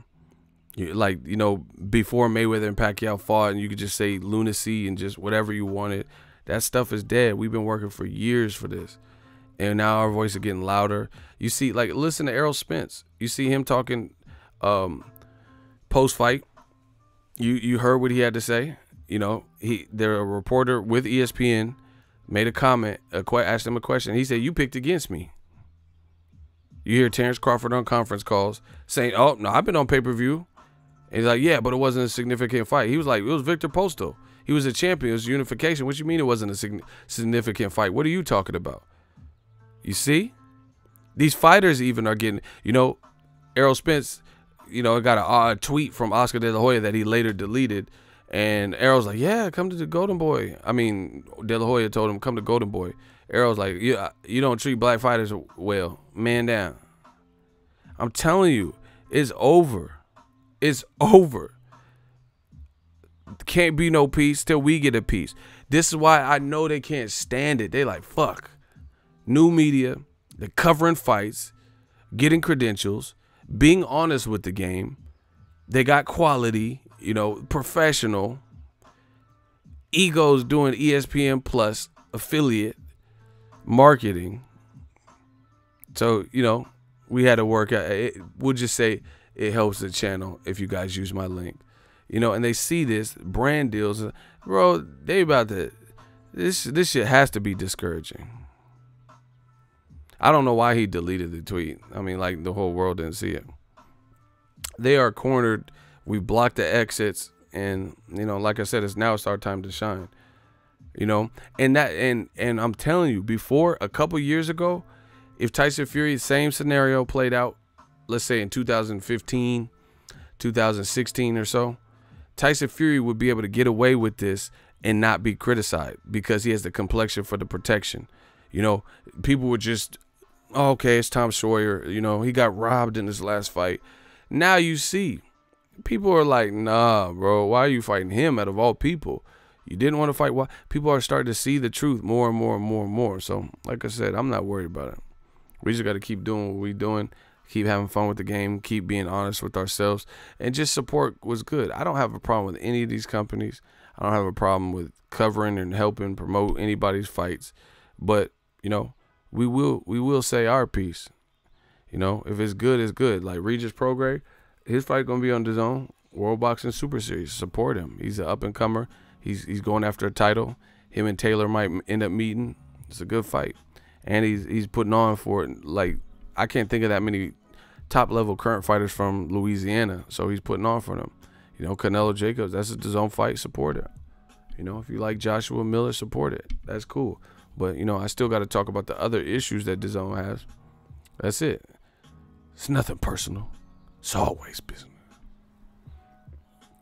You know, ESPN Plus, I got the affiliate stuff. I'm not really a big fan of Tyson Fury's decision and fighting Tom Sawyer, but, you know, this is what they're giving us. This is what they made. You know, if you want to watch it, it's on ESPN Plus. There's other stuff too. So I know it must be frustrating to see old media, because you see, this is the thing is this. These channels is like closing up shop. It's like it's like a store. These stores can't compete with new media because they're not authentic. They're not being real. That's all people care about in boxing. Boxing is a passionate sport, yeah. But if Mikey got beat, he got beat. No shame, no foul. Robert and Mikey are embracing the loss, like taking it well. Like, they tried and came up short. Boom. But it's the fans. It's some of the fans. I can't say all, but some of the fans aren't giving credit and like, oh, fuck that. Errol needs to move up to middleweight and fight Canelo. Why he gotta, why, you see what I'm saying? You see how they do with black fighters? Why is he gotta, instead of just being able to celebrate his victory like anybody else, why he gotta move up to middleweight to fight a guy on DAZN, a different situation? So this is how I know it's personal with them. And I know it's not just about boxing, because Mikey loses. You say Errol Spence needs, all right, it's time, bud. You got to move up to middleweight and fight Canelo. You're too big. But what about, I thought y'all wanted Crawford versus Spence. So you're telling me that's how I know it's not about boxing. You know, it's about race or something else. Because there's great fights for Spence at welterweight. Still great fight. Pacquiao Spence, Pacquiao Porter, Pacquiao Thurman, Pacquiao Crawford, obviously. What about that? You just want to see him leave the division and fight Canelo. Please do explain. See how they do black fighters? Can't celebrate the victory. Fuck that, you know? And then let Canelo, his own promoter says he could fight at 75 against Andre Ward, and then people are mad. You know, oh, fuck that. Ward, you know, Canelo would destroy. All right, I got to see that, because I don't see Ward. Oh, he needs tune-ups. Okay. If you think Ward be slacking off, then let's see it. That's a big fight. Ward always wanted a big, and I don't want to hear no complaining or crying. See, new media, I'm always willing to test my theories. If you think Andre Ward will get stopped because he didn't have a tune-up at 175 by Canelo, I would love to see it. Good fight, big names. Respect to Canelo if he takes it. De La Hoya mentioned it. Let's see it. But they know they're lying. They know in their heart of all hearts, they know that fight ain't going to happen anytime soon. And they know in their heart of all hearts, they don't believe what they're saying. They just typing it because it's therapeutic. It makes them feel good. We don't do that. I don't tell you Errol Spence is going to beat Mikey Garcia because I like Errol Spence, you know. I'm telling you because that's why I think I will win. See, they never have a problem unless it's their fighter that they're pulling for at the deficit. Canelo fought all these guys that were smaller than him, from Shane Mosley, you know, who was at lightweight at a point in his career. He was a monster at lightweight too. Shane Mosley, Carlos Baldomir was smaller than him and 40 years old. Shane was 40 years old, 40, 41, both of them. Jose Cito had beat Victor Ortiz, but he had just moved up from 40, where he was fighting the likes of Jesse Vargas. See, you got to know your boxing. Some of y'all didn't even know Jose Cito Lopez fought Jesse Vargas. But anyway, you know, he had like one fight at 47, broke Ortiz's jaw in a competitive fight, then moves up again and fights Canelo. We knew it was going to happen there.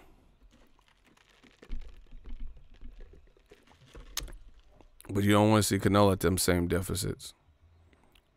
You know, Canelo versus David Benavidez, that's a good fight. Caleb Smith, that's a good fight. Zurdo Ramirez, Gilberto Ramirez, that's a good fight. Andre Ward at 75, his promoter said he can do it.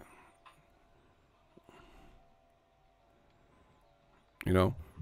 And see, this is the thing with the emotional radical fan. They can't win. They can't win this because all we're saying is let's see it. If you really think Canelo stops Andre Ward, like I said, I will pay for it. I want to see that. I'll give him all the props in the world if he do. If he do what you said he's about to do, he gets the. I mean, how could he not get the props? He would be the guy moving up. You know, one fight at 68, so he'd be a guy moving up. They know they don't believe it though. They don't believe what they're saying because they never want to see it. Bro, why wouldn't you want to see it? If you, let's say you do dog fighting and you're like, man, my pit is a seasoned veteran. It never lost, blah, blah, blah. And then someone has this other dog. You know your dog will get that dog. Then you would be like, what? What you mean? And I'm not saying I condone dog fighting. Y'all not going to Michael Vick me. I'm just a random example. The bottom line is if you felt you would win or the fighter or the animal or whatever, you know, was going to win, you wouldn't have any problems seeing it. Vodstick manhandles Canelo. See, that's what I'm saying. Vodstick, he's probably too big. That's what I'm saying. And that's why it's clout chasing to me, unless otherwise proven, because I haven't seen any indication that Canelo is or is ready to go to 75. And if he is he really going to face the top names? And if that's see, bro, y'all could say whatever you want, but I don't really think the Ward at 75 is logical, especially since he fought Rocky Fielding at 68. If you could beat Ward at 75, why not fight someone better at 68 then? Why not fight the guy that knocked out Rocky Fielding before you in 1 round, Caleb Smith? Why not fight Gilberto Zordo Ramirez, who said, I'm moving up to 175 unless I could get a big fight like Canelo? You know? So it doesn't make sense logically that you're saying Canelo can move past 160, past 168, and all the way up to 75 to fight the undefeated guy at 75, Donna Stevenson. He's not undefeated. Kovalev's not undefeated, right? So the most decorated undefeated guy, better resume than Beterbiev, better resume than Bevo. He could beat him, but you're fighting Rocky Fielding. It's just unbelievable. If you're capable of beating Andre Ward, beat someone who's accomplished less than Ward at 168 even. Like Zordo Ramirez. Ward accomplished way more at 168 than Zordo Ramirez, but that's still a good fight. And you have 2 Mexican fighters from Mexico. So, like...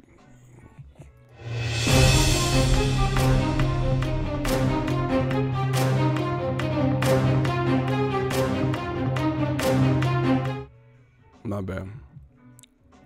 So, like I said, to me that's clout chasing. If Canelo moves up and fights Andre Ward, you have a guaranteed view from me. I will watch it. I will support it. I will give you my thoughts. I'll promote it. But Tyler, he didn't say that. Ward, I talked to him. He said Ward already said he's not coming out of retirement. I don't know why De La Hoya always talking about retired fighters.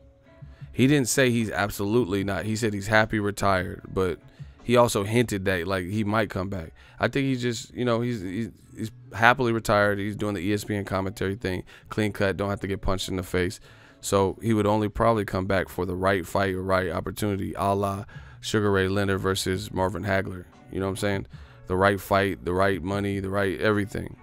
But Ward didn't just he said he's happy right now, you know, and he doesn't have thoughts about coming back, but he's also hinted like he does have thoughts about coming back and does miss it sometimes.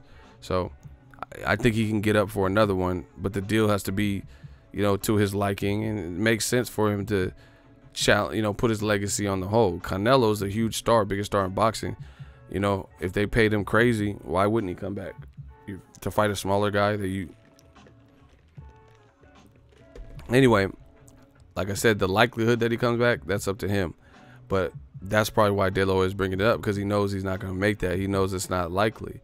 So once again, it becomes a clout chase.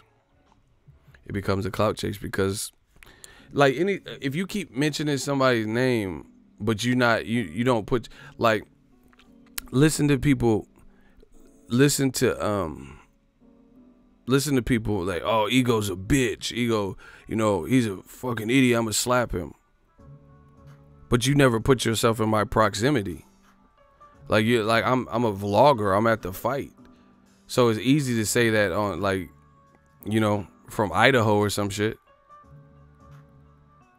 So it doesn't, you know what I'm saying? Like, how you gonna say, like, oh, this and that, and you know it's not gonna happen because you're not even putting yourself in my orbit.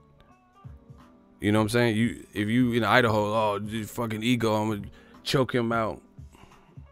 But you stay in Idaho and there's no fights in Idaho, then you're just talking. It's kind of a clout chase, because you're not, like I said, you're not putting yourself in my orbit to make good with what you're saying.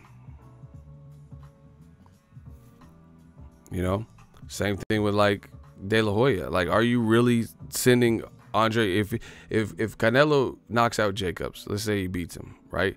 Are you really going to send Andre Ward a contract at 175 with Canelo's name on it, with a great deal like that would lure him out of retirement? Come on, man. Man, see, this is the other thing that is not good about the Canelo situation at 175. He still has to get past Jacobs. He still has to prove to be the man at 160. You know, maybe a Triple G rematch, Andrade. 68, there's guys, Caleb Plant, Zordo Ramirez, Benavidez, you know, so it's like people are disrespecting weight classes in a major way. How can we even talk about fighting the best at 75 and you still got people in 60 that you need to clear out. You still got people at 68 that have all accomplished less than Andre Ward that you could fight, that would be good fights, that you could justify, and you have to clear out. So that's what I'm saying. It's a clout chase. I don't believe it. Anyway, that's my time. I've been marathon streaming a lot lately. Holla.